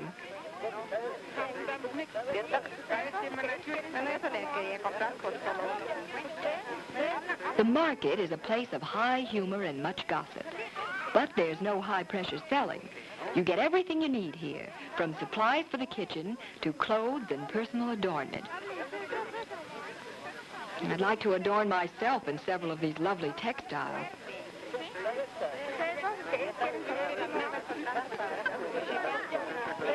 The Indian women wear them with such nonchalance.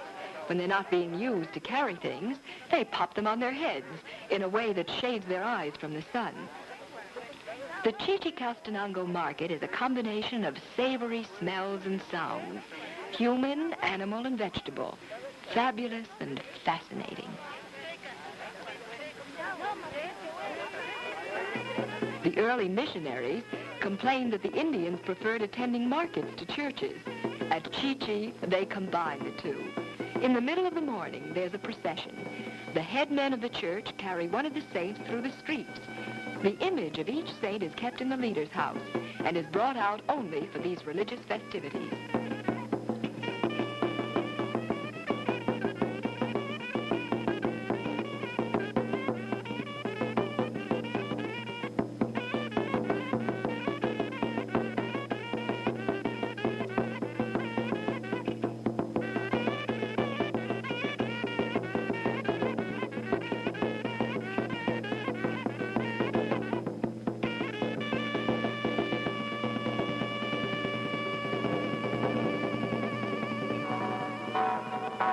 Fascinating as is everything else about Chi-Chi, the religious ceremony on the steps of the church is the climax of your visit.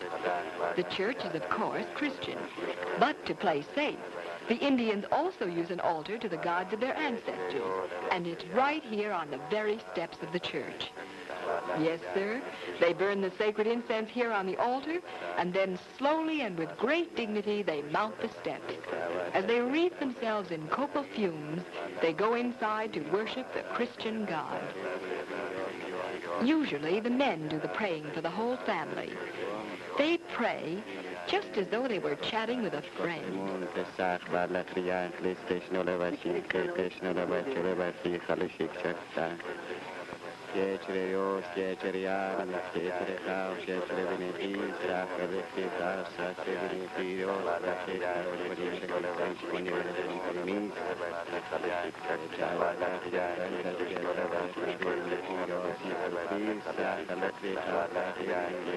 What a strange, haunting ceremony. So weird and unreal in its simple unfolding of primitive ritual. A lingering reminder of the dim past. It's a land of ever-changing panoramas, of mystery-laden customs. I'll never forget these past few weeks. I've seen so much and done so much. And the most amazing thing of all, it's only a few hours away by Pan American Clipper.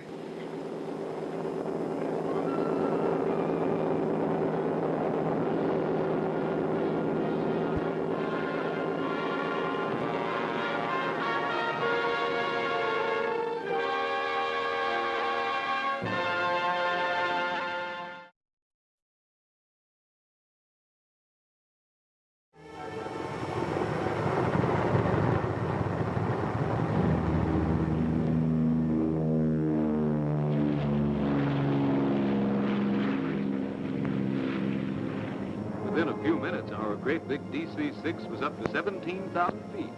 But the pilot only smiled and said, this is our regular cruising altitude, even from Miami to Panama.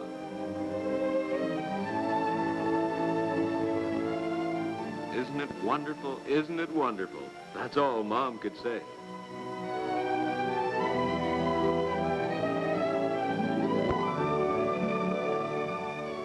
Right down below us in the past, the pilot said, is a giant statue, the Christ of the Andes, which marks the boundary between Chile and Argentina.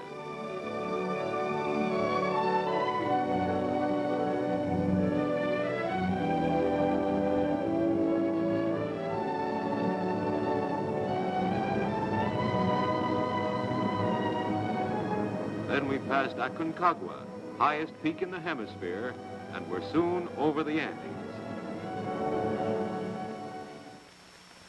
Gee willikers, you and Mom sure did see the works, didn't you? It all seems so far away, like a different world. As a matter of fact, Santiago, Chile is less than a 24-hour flight from here. Well, anyhow, next, Buenos Aires. And what a city that is. Big, modern, very gay, very much like New York, and even more like Paris.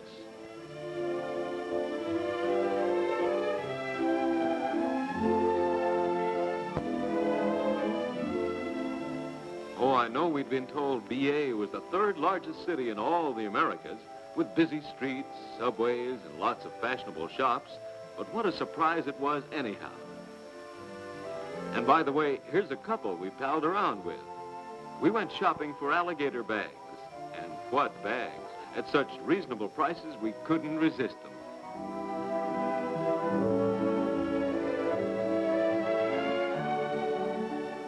We sort of had to go sightseeing to get away from the temptation of shopping. And oh yes, here's a replica of Rodin's famous Thinker that sits pensively in the beautiful plaza in front of Argentina's national capital. We enjoyed BA's beautiful parks too, particularly on a Sunday afternoon when so many of the local folks were out for a weekend holiday.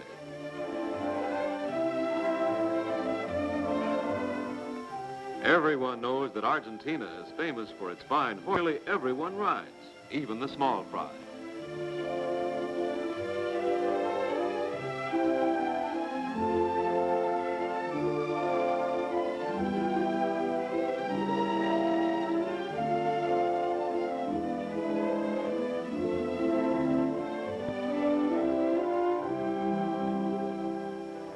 And you should see the Sunday bicycle races in Palermo Park.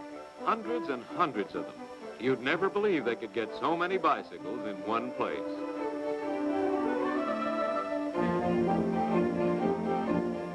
And the auto races, right through the city streets.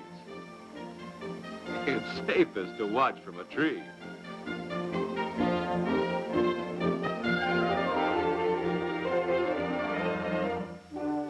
The Argentinians go in mighty strong for sports, but it was beautiful San Isidro racetrack in the fashionable suburbs that convinced us which was their king of sports.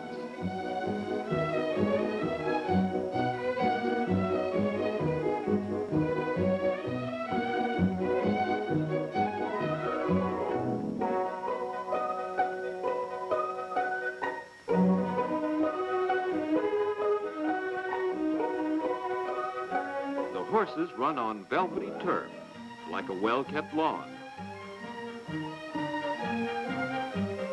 A visit to the stockyards gave us a good idea of the real wealth of this country. Fat, sleek, of fine grade, and in fantastic numbers. Livestock of all kinds continually comes in from the fertile, grassy plains of the vast Pampas.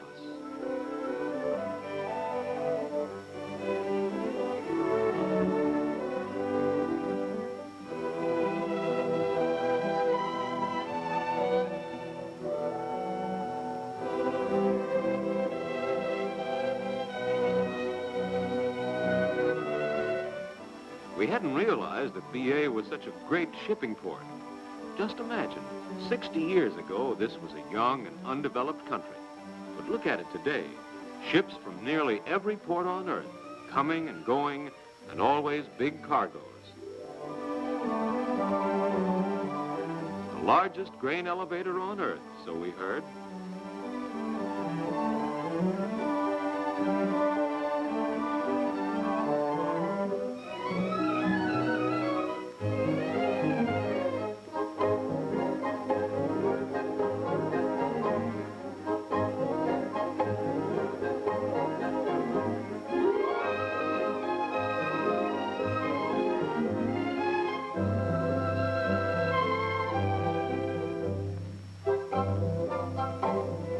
Raising thoroughbred horses may not advance Argentina's world trade, but it's one of the country's proud traditions. Derby winners and the best stock of Europe and North America are brought here to produce faster and fancier mounts.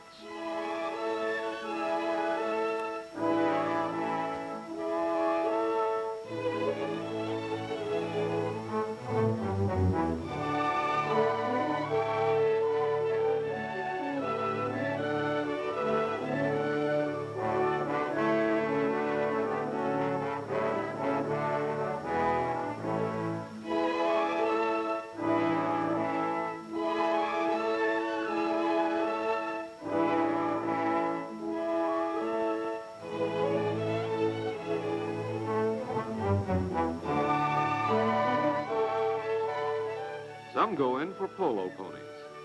This is one of 8 ponies that were shipped by Pan American plane to San Francisco, California, so their owner could play in one particular polo game.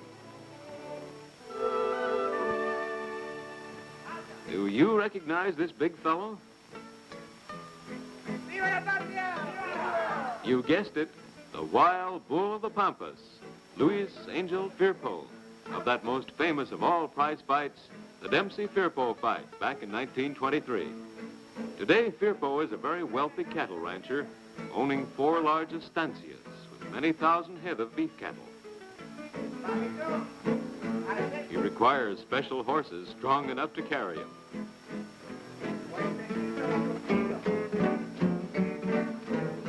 How we enjoy the pericon, traditional dance of the old-time gauchos. They danced it in the colonial days of Spanish rule, and it's as dignified and suave as a minuet. And what a catchy melody.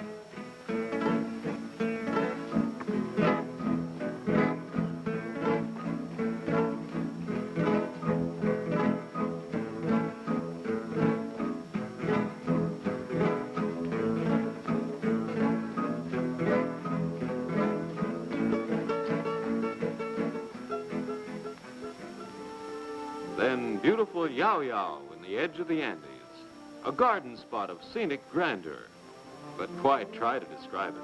Suppose you just imagine yourself right there with us.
We came back to BA just in time for our scheduled takeoff and began our journey northward along the east coast of South America. We changed here to the plush perfect comfort of Pan American's luxurious El Panamericano clippers.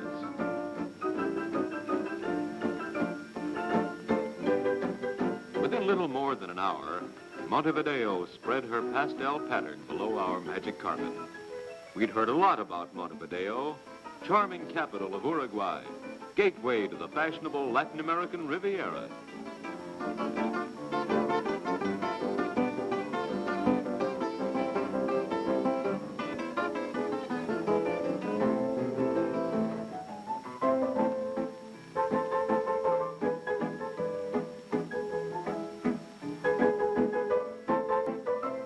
Uruguay, you know, is the smallest country in South America, but her capital is as modern as Washington, D.C.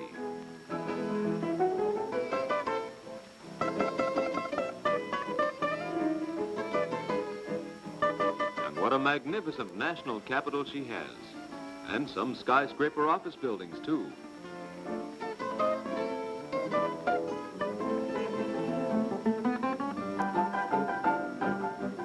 Many of her public buildings and apartment houses are as modern as day after tomorrow. And her beautiful parks are rich with imposing monuments. This one of La Carreta, the cart, honors the country's pioneers. And the obelisk commemorates the founding of the Republic. And what beaches, over 300 miles of them. Here, the tall, dark, and handsomes and brown-eyed senoritas come to display their latest hairdo.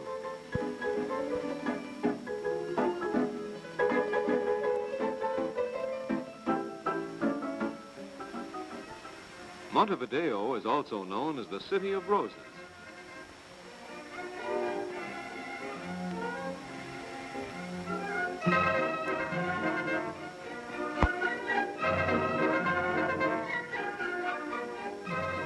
Even the trees bear fragrant blossoms in this beautiful and proud city.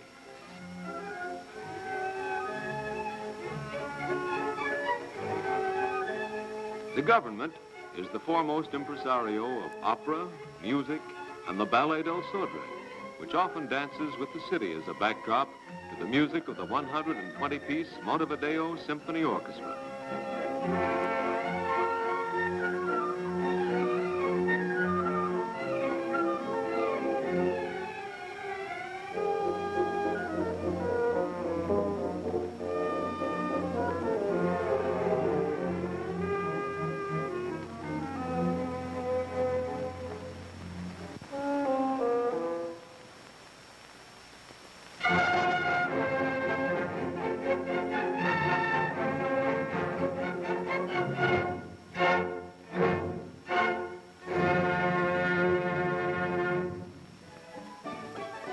Fine highways link Montevideo with the many fashionable resorts along the shore, each with its own abundance of golden sand beach.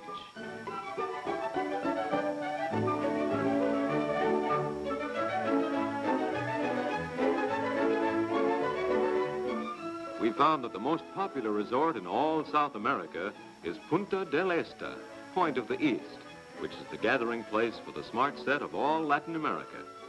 Even North America and Europe have awakened to its attraction. It is as chic as Paris, as gay as Hollywood, and yet as democratic as a family reunion.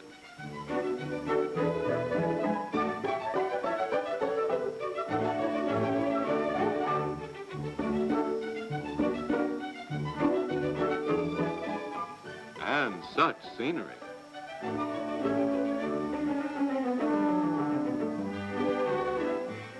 The rich polo-playing South Americans have lavish taste. As one bon vivant laughingly told us, little yachts like this one? Oh, they just use them one season and then give them to their poor relatives. That may be an exaggeration, but these nice folks really know how to enjoy life. And they come to Punta del Este as an appropriate place to practice it.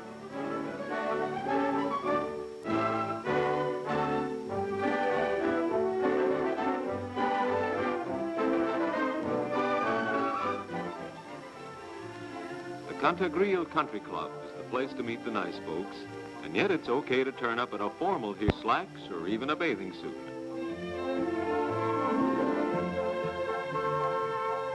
And what tennis courts, with always the chance of a bit of South American tete-a-tete to add spice to a fast game.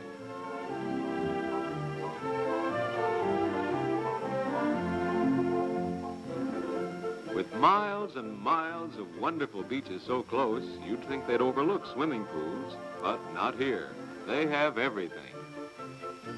We lived in one of these attractive little individual cottages at a cost that was less than a hotel room at some resorts we've been to in the United States. But on we go. The Salto Grande, or Big Falls of the Uruguay River, really gave us something to remember. Just wait until some fishermen I know find out about the Salto Grande and its fighting Dorado. This is the way most of the local fishermen do it.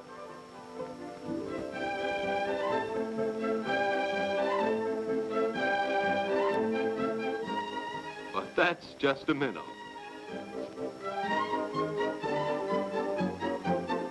But here's a fancy fisherman. Let's see him catch a Dorado.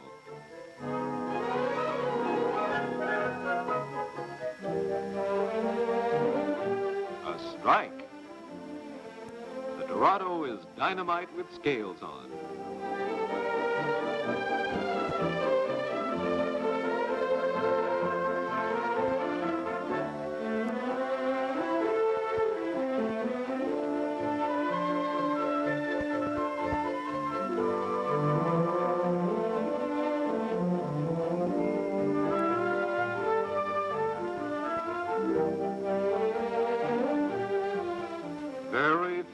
kinds of game fishing are as exciting as catching dorado on light tackle, and there are plenty to be caught at Salto Grande.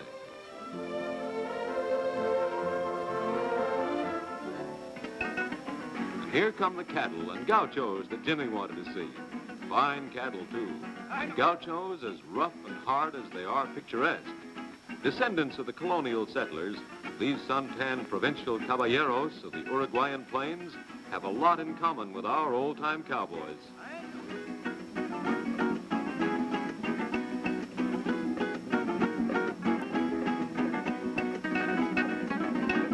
Their songs are like those of the troubadours of medieval Europe, stories of people and places, sometimes spiced with comedy or satire, and sometimes very romantic.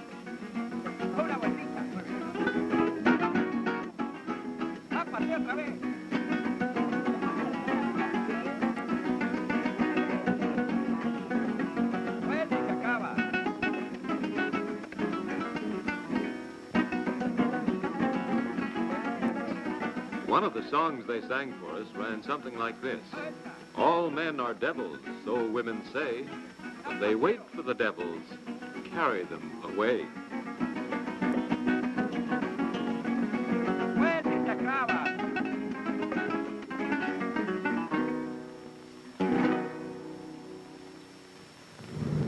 Then away we go again.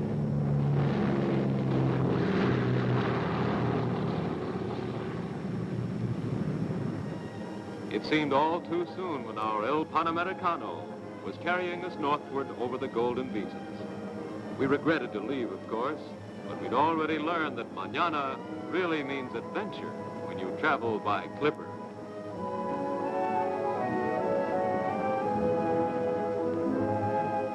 It was nice to relax in comfort as pleasant as our own living room, and to be served with such courtesy, we thought maybe we'd been mistaken for Mr. and Mrs. Park Avenue. Pan American sleeperettes really are an innovation in traveling. Just slip out the footrest and lean way back, and what could be nicer?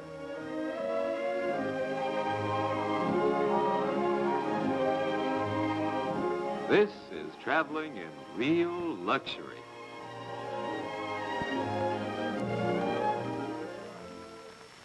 Our big El Panamericano clippers sailed in so smoothly and so rapidly, we hardly realized we were over Rio de Janeiro. Fantastic Rio.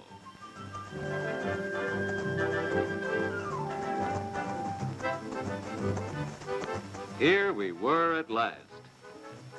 Yes, there was Copacabana Beach.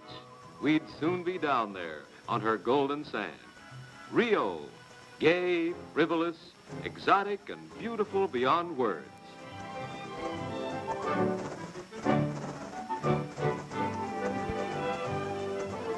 For us, it was a dream come true. There was Corcovado.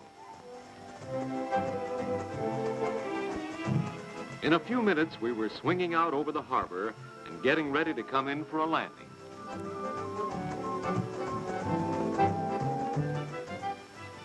Brazil covers practically half of the entire South American continent, and her capital is big and prosperous. But it's the magic beauty of Rio that far outshines all else. Before you could say Copacabana Palace Hotel, we were as much at home as a veteran carioca, which is the nickname for folks who've lived in Rio all their lives.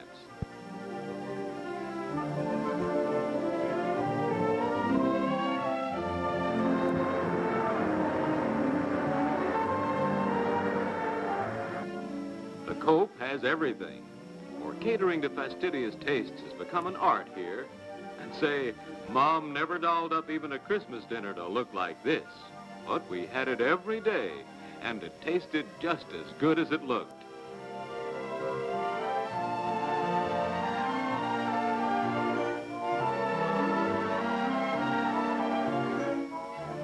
We wished we could stay here forever. Uh-oh, here comes Marlene, the Copacabana's prima donna entertainer.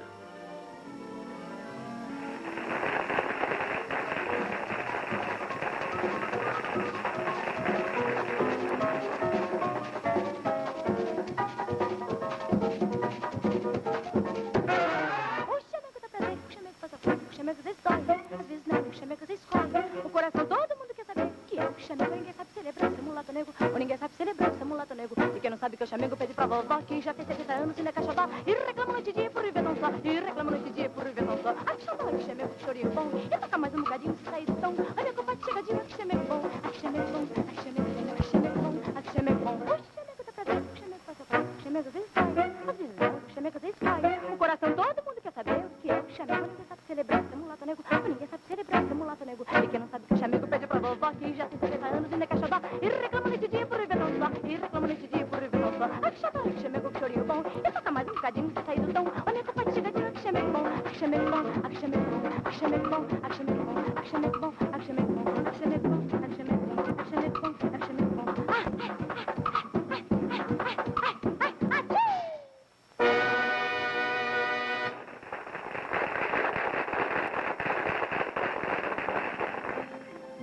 For us, every day was a holiday in Rio, but not for the 2 million folks who live in this second largest city in South America and carry on the business as usual.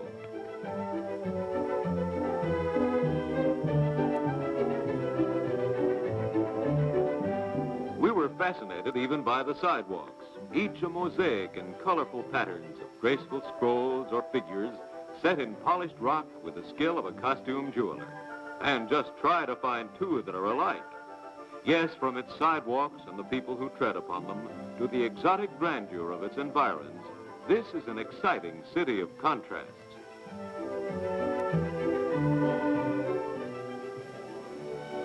Sugarloaf has become a symbol of Rio. Did we go up to the top of Sugarloaf? We sure did. Everybody does. By the suspended cable car, which is the only way to get there. First to the halfway peak, then onto the summit of the huge granite spire, 1,383 feet, almost straight up above the beaches.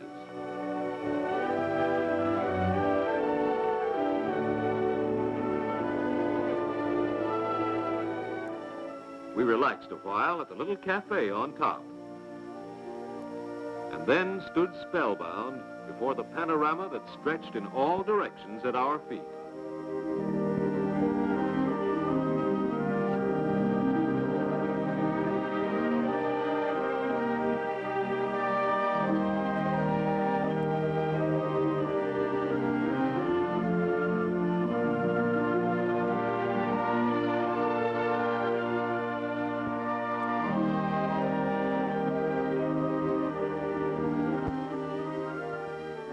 Corcovado and its giant statue of the Christ seemed even more impressive. So away we went by auto to see that, too. There's also a cogwheel railway to the summit. Standing nearly 1,000 feet higher than Sugarloaf, this 100-foot statue of Christ the Redeemer keeps an everlasting watch over Rio.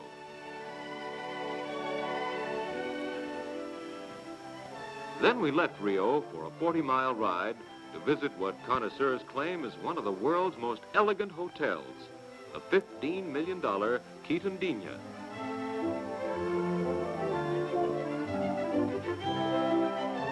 And what fun we had in the refreshing mountain atmosphere.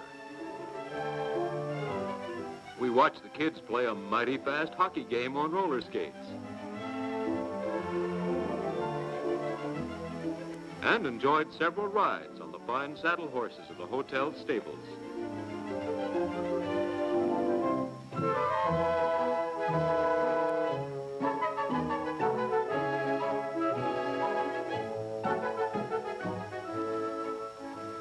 As something a little extra special, we flew up to see the great Iguazu Falls. And here they are. And for my money, they've got it all over Niagara. Say, how'd you like to go over that in a canoe? Well, they're over 8,000 feet wide and 213 feet high.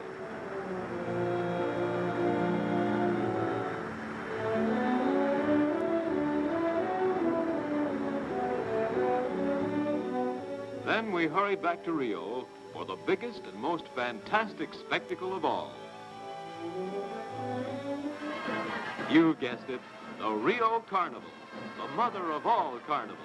And until you have actually seen and been part of the Rio Carnival, you just haven't been anywhere or seen anything at all. Take that from us.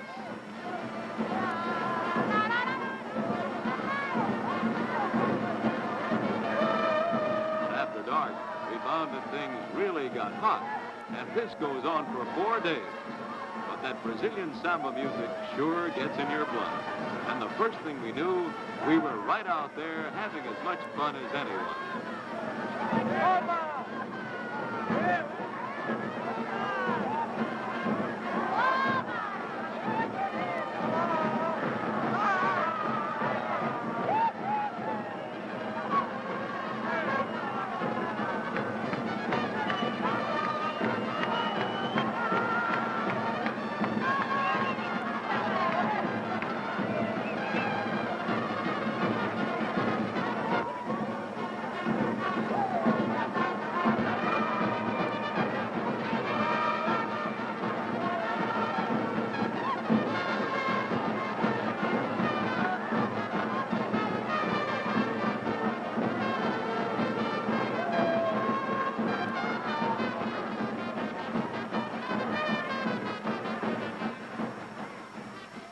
Yes, what a climax. And thanks to Pan American and Panagra for a trip crowded with more that was colorful and exciting than we had ever dreamed could be ours. For only traveling by air could we possibly have seen so much in so brief a time.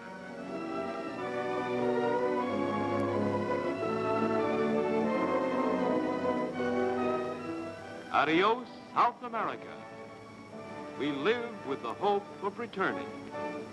See you once again.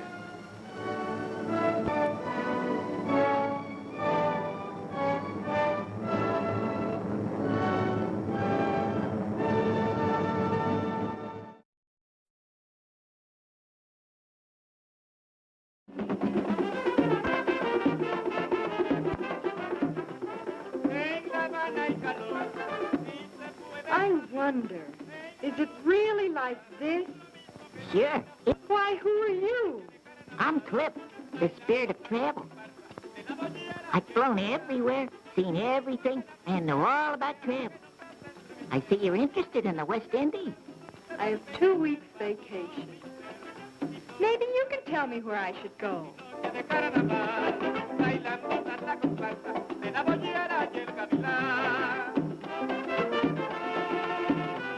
Cuba and the Caribbean. 2 weeks?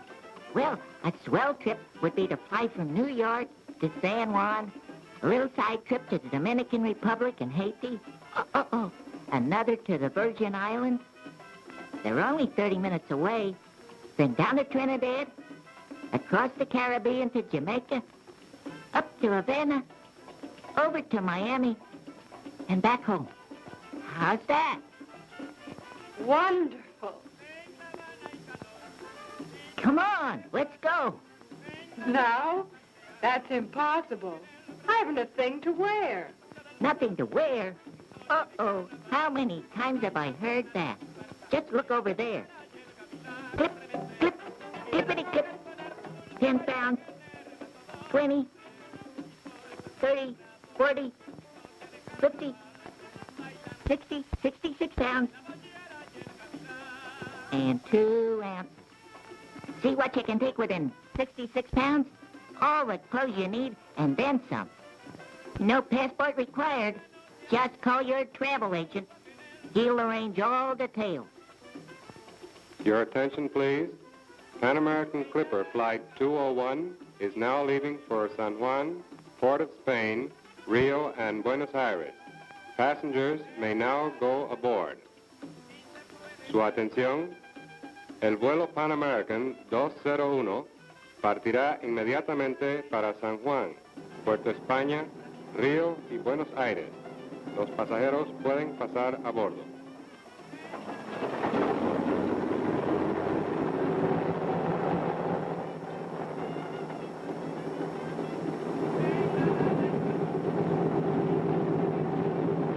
Clip is right. Beyond this Pan American gateway lies adventure, romance, and realization of your fondest dreams. lands rich in lore and legend of conquest and faith. Islands of tropic beauty dot the sapphire sea, where lusty buccaneers once sailed and plundered, where men of daring quenched their thirst for adventure in exploration, struggle, and accomplishment. America's Sea of Destiny. San Juan, aerial crossroads of the Caribbean. Daily, passengers from many lands come and go at the Pan American Guest House. The guest house is maintained for the convenience of passengers and has all the comforts of a modern hotel. Your host is proud to show you picturesque sights, even introduce you to a little mystery. Long, dark tunnels, dank cisterns, thick, brooding walls. Ah, the Devil's Sentry Box. Every sentinel, every stationed here, disappeared, leaving only his uniform and a strong odor of brimstone. In the name of Britain, these towering Spanish battlements were besieged several times. Once, in their hour of despair, the island people formed a long procession. Carrying lighted tapers, they prayed to St. Ursula and her 11,000 virgins. Seeing so many lights and certain that reinforcements had arrived, the British abandoned their siege. 100 years before the Pilgrims landed at Plymouth Rock, cobblestone streets had been laid in San Juan. Today, this is a bustling city with modern buildings, colleges, and luxurious clubs like the Casa de España, with its atmosphere of old Spain. San Juan, cosmopolitan and a little provincial, sophisticated and sometimes naive, friendly and always hospitable. By clipper, the Virgin Islands are only 30 minutes away. In the air, new beauties unfold. Blue surrounds us, bright, shining blue. Below, the indigo blue of ocean depths, and the white lace of breaking surf edging the shores of St. Thomas. Across the bay, Bluebeard's tower still looks down upon the city. Yes, Bluebeard, that bold, ruthless pirate who captured golden treasure and women's hearts. 7 wives he had, each one he killed. Some he buried right beneath this patio. Famous islands, rich islands. So many clustered islands that Columbus himself named them for St. Ursula and her numerous virgins. For them, Uncle Sam paid all of $25 million. Today, St. Thomas is a duty-free port, and the busy downtown section offers incredible bargains, from French perfumes to Oriental silks and American cigarettes. Once a pirate's paradise, today a shopper's paradise.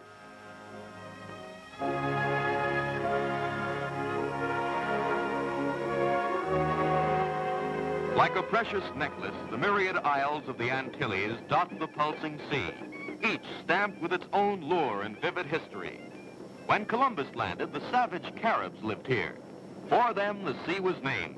From them, the conquerors learned to smoke tobacco, eat potatoes, and sleep in hammocks. Spanish fleets soon sailed the seas with fantastic New World wealth. Over the horizon loomed pirate ships, and buccaneers with blood-stained hands infested the island. The Indians died off. The treasure was gone. Men turned to the rich soil, and into every port sailed slave traders, their filthy caravels laden with human cargo. Trinidad, also named by Columbus, lies straight ahead. Swept by gales, he vowed to name the first land sighted for the Holy Trinity. He called this island a terrestrial paradise.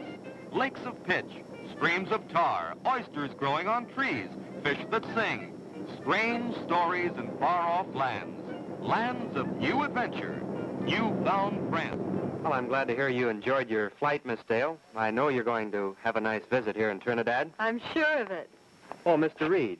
Miss Dale, I'd like you to meet one of your fellow passengers. Mr. Reed? How do you do? How do you do? Mr. Reed's one of our clipper commuters. Flies around these islands quite regularly. Say, as a matter of fact, he's going to be on your plane next Thursday. Oh, how nice. Yes, I'm going to Kingston on business. Where are you going? I'm going to Kingston, too, but not on business. You see, this is a trip I've always dreamed of and never thought I could take. I only have a 2-week vacation. Then I take it this is your first visit here. Yes, it is. Well, I know Trinidad like a book, and I'm sure I'd make an excellent guide. May I have the pleasure? I'd love it. Well, suppose I get your car. Fine.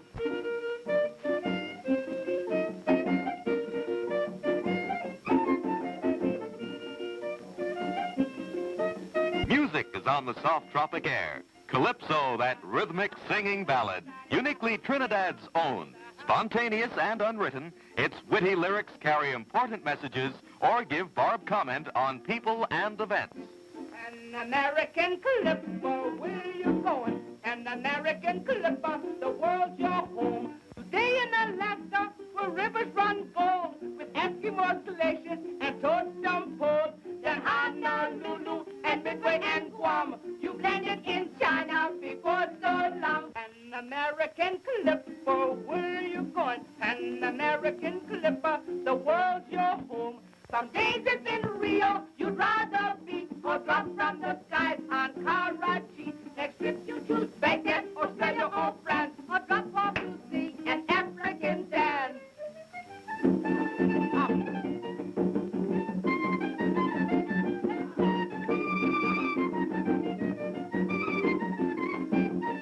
Your home is in Europe where they still got kings, but that big island where northern were rings. I'll say your home is in paradise, one half on the earth and half in the skies. A magic carpet. Although under the British flag, Port of Spain presents the picture of an East Indian city. Bazaars line the streets filled with the riches of the Far East, ivory, jade, and brass. Turban fakers conjure prophecies and mumble fortunes. In the streets, men of many races and religions. Side by side stand Mohammedan mosque and Hindu temple. To minimize slave uprisings, African drums were prohibited, but ingenuity outwitted municipal decrees. New instruments were contrived from anything at hand. A weird collection of discarded oil drums, gasoline cans, brake shoes, hammered, twisted, and shaped, and the steel band was born.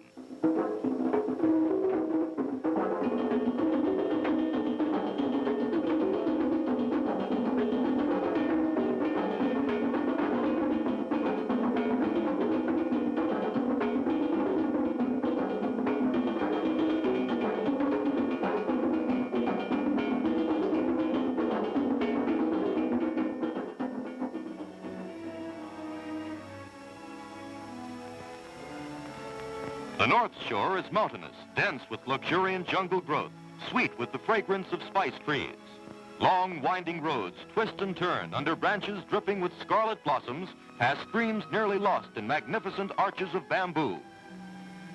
Beyond these palms, along this same rugged shore, many a pirate crew has sailed, and in battle lost his chests of gold to the depths of the silent sea.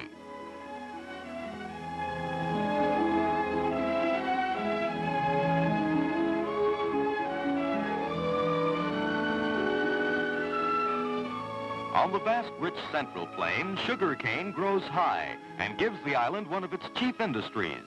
During the cane-cutting season, men, women, and children swing their huge machetes to the steady drone of their work songs.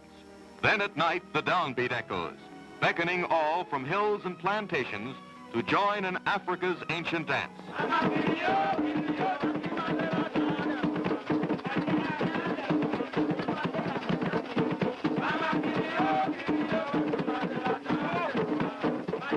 The old European custom of fencing becomes the famous stick dance. A good stick dancer can knock out a predetermined tooth, or even stop the falling raindrops.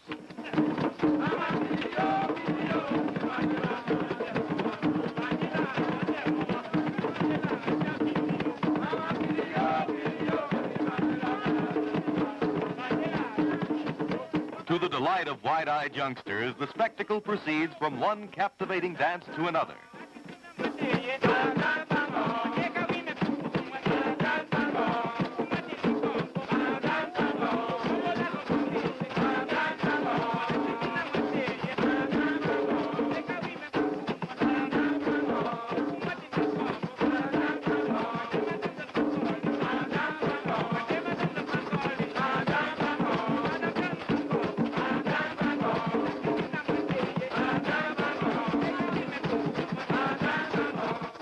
There is torrid African tempo in the Shango and ballet, age-old ritual dances of mass hypnotism.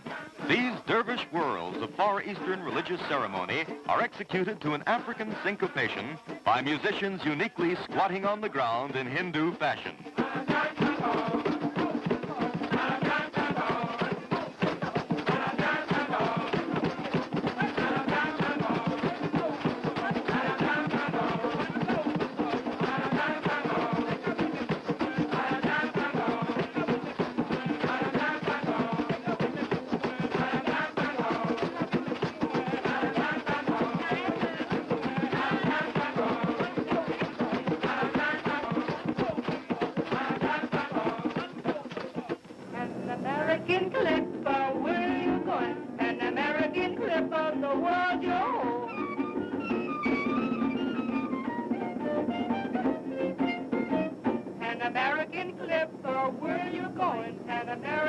Clipper, the 1,400 miles away as the Clipper flies lies Jamaica.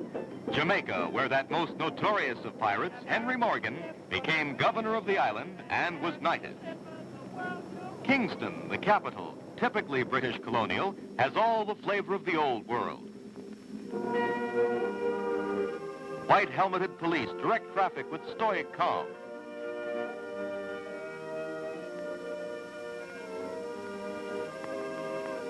In the beautiful gardens of the Myrtle Bank Hotel, Jamaica's Regiment Band gives its Sunday concerts.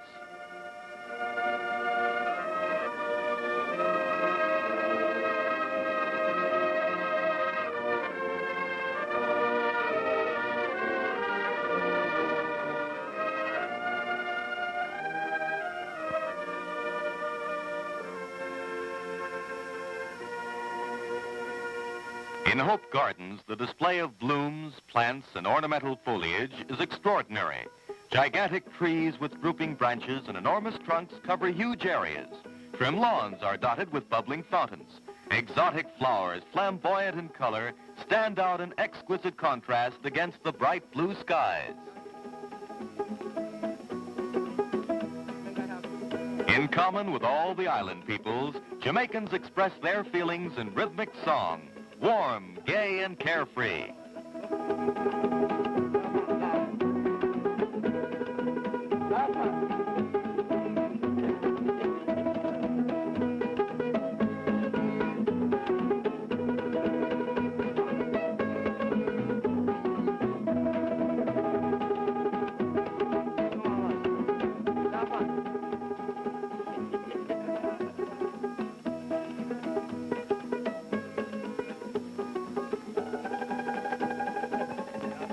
Rafting down the Rio Grande is good fun. If there isn't a native raft handy, the river boys will make one for you on the spot. Recipe? Good, sturdy bamboo poles, whipped together with strong, sinewy vines, and presto, there's your river conveyance. Downstream is easy. But tell us, Captain, how do you get your raft back? You see, in going up back the river, they let the little boys take it up back. You see? When you get to the dead water, they pull it along to the rapids, they tie it with a string and dry it behind them until they are over. You see? If you go fast, you may get up by 4 hours. See? Too slow. It's quicker by Clipper. From quiet lagoons to cool mountain tops, there's wide scenic variety on the North Shore. Rambling hotels offer golf, tennis, bathing, yachting, riding, and even mountain climbing through emerald forests where the remote silence is broken only by bird calls. Montego Bay, winter haven for the pleasure-loving international smart set, boasts the finest crystal-clear water in the world, an average of 80 degrees the year round.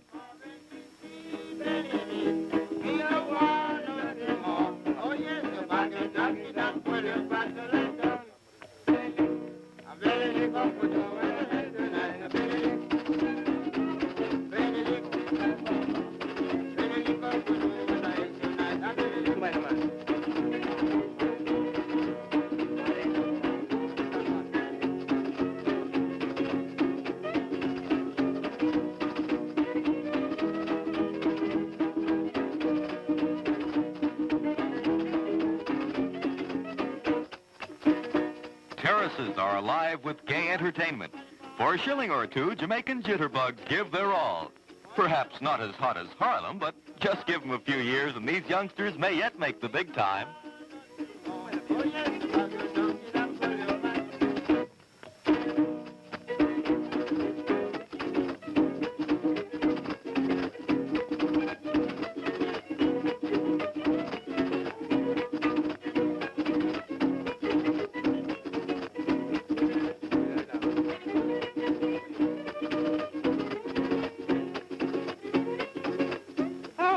Wonderful place. I wish I could stay here longer. I have news for you. What? I've just gotten a cable from my friend Mauricio Cervantes in Havana, inviting both of us to come and spend the weekend at his place there. Oh, how nice. You like his wife, Mary, very much, too. Mary's mother is a Cuban, but her father was born in the States. She has all the charm of both nationalities. When do they expect us? Well, I've made arrangements to leave for Havana tomorrow.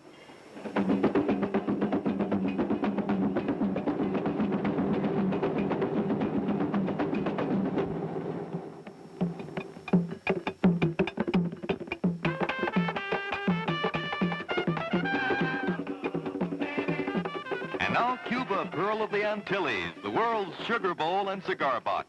Opening its arms wide in welcome, Havana, playground of the Caribbean. A city riotous with color, tiled roofs, green plazas, and perpetual summer. Its charm is bold, its splendor strident, its tempo vigorous. There is a fullness of life.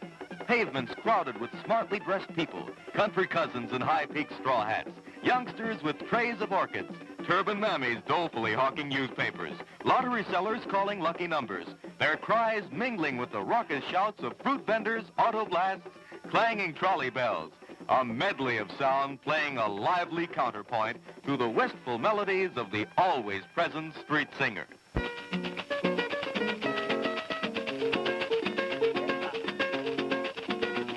Tengan cuidado, muchachos, no se dejen sorprender, porque los campos se han puesto que todos los pollos lo quieren coger. Tengan cuidado, muchachos, no se dejen sorprender, porque los campos se han puesto que todos los pollos lo quieren coger. Tengan cuidado, pollitos, no se dejen sorprender. Tengan cuidado, pollitos, no se dejen sorprender. Venga, suéltame, suéltame, suéltame. Havana bears the earmarks of time, yet much of it is ultra-modern. Sleek motor cars in a steady stream speed along wide boulevards past buildings of other centuries. In the heart of the city, El Prado, double-planted boulevard. The President's Palace.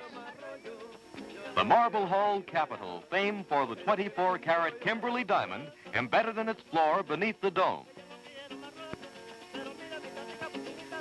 Throughout downtown section, the buildings are traditionally Spanish. Wide, high-ceiling sidewalk arcades give shade from the hot sun and shelter from sudden showers.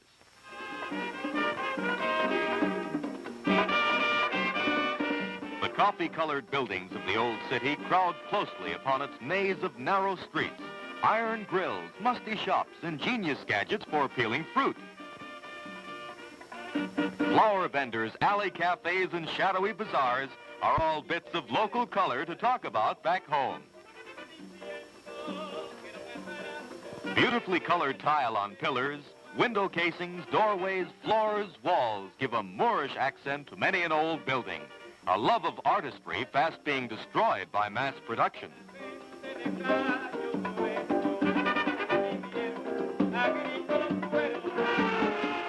No language problem in Havana. That insignia identifies an English-speaking officer, polite, courteous, and well-informed.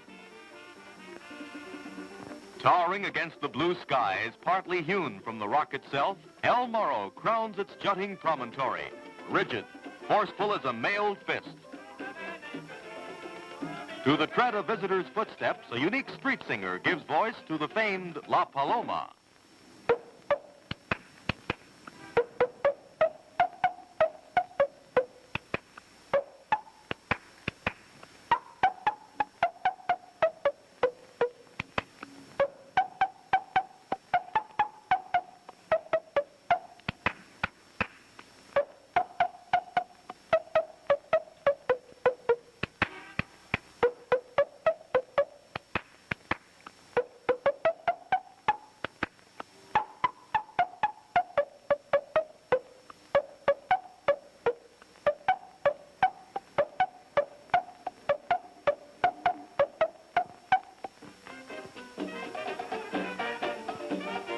Across the harbor, the Malecon, famous seawall drive, the historic monument to the battleship Maine, the fashionable Hotel Nacional.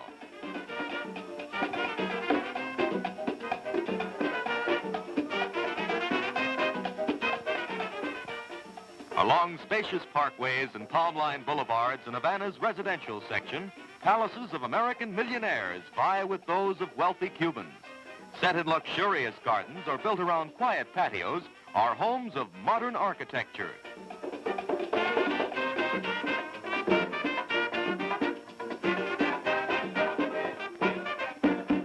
On the outskirts of the city are numerous resorts where one may dine privately and stroll beneath tropic skies through tropic gardens.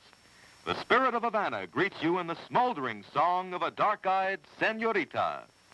Sing whether your love goes away. Sing. Si olvidaré que eres corazón.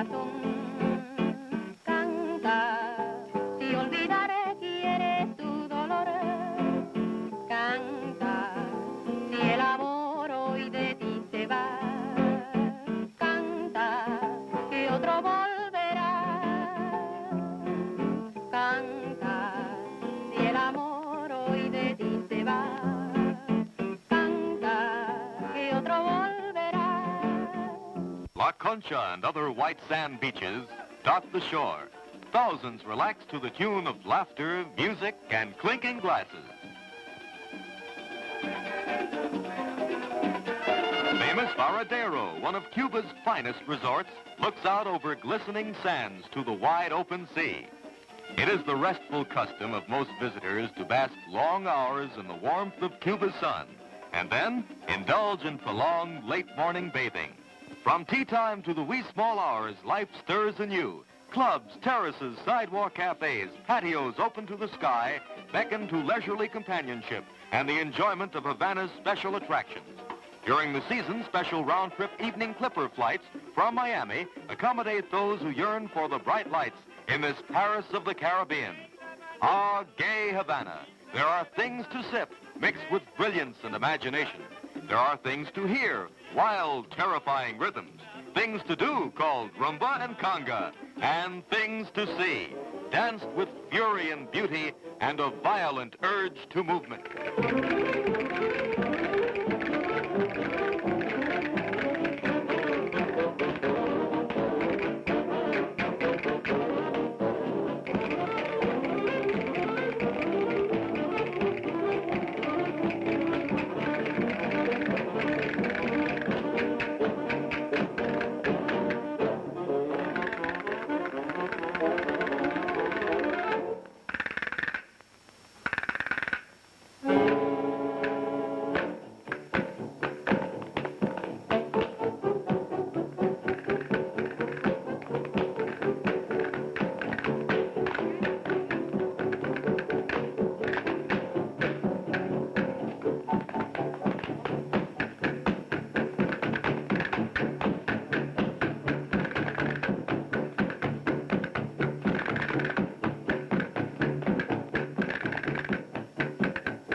Si me pudieras querer como te estoy queriendo yo, si no me fuera traidora la luz de tu amor, yo no sé si existiera por ti solo mi querer. Yo no sé qué sería la vida sin ti, pero no quiero pensar que nunca me podrás amar, porque la vida no quiere y nada más. Deja que Dios o que el destino quiera, y entonces la vida también lo querrá. Pero no quiero pensar que nunca me podrás amar, porque la vida no quiere y nada más. Deja que Dios o que el destino quiera, y entonces la vida también lo querrá.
What a wonderful vacation.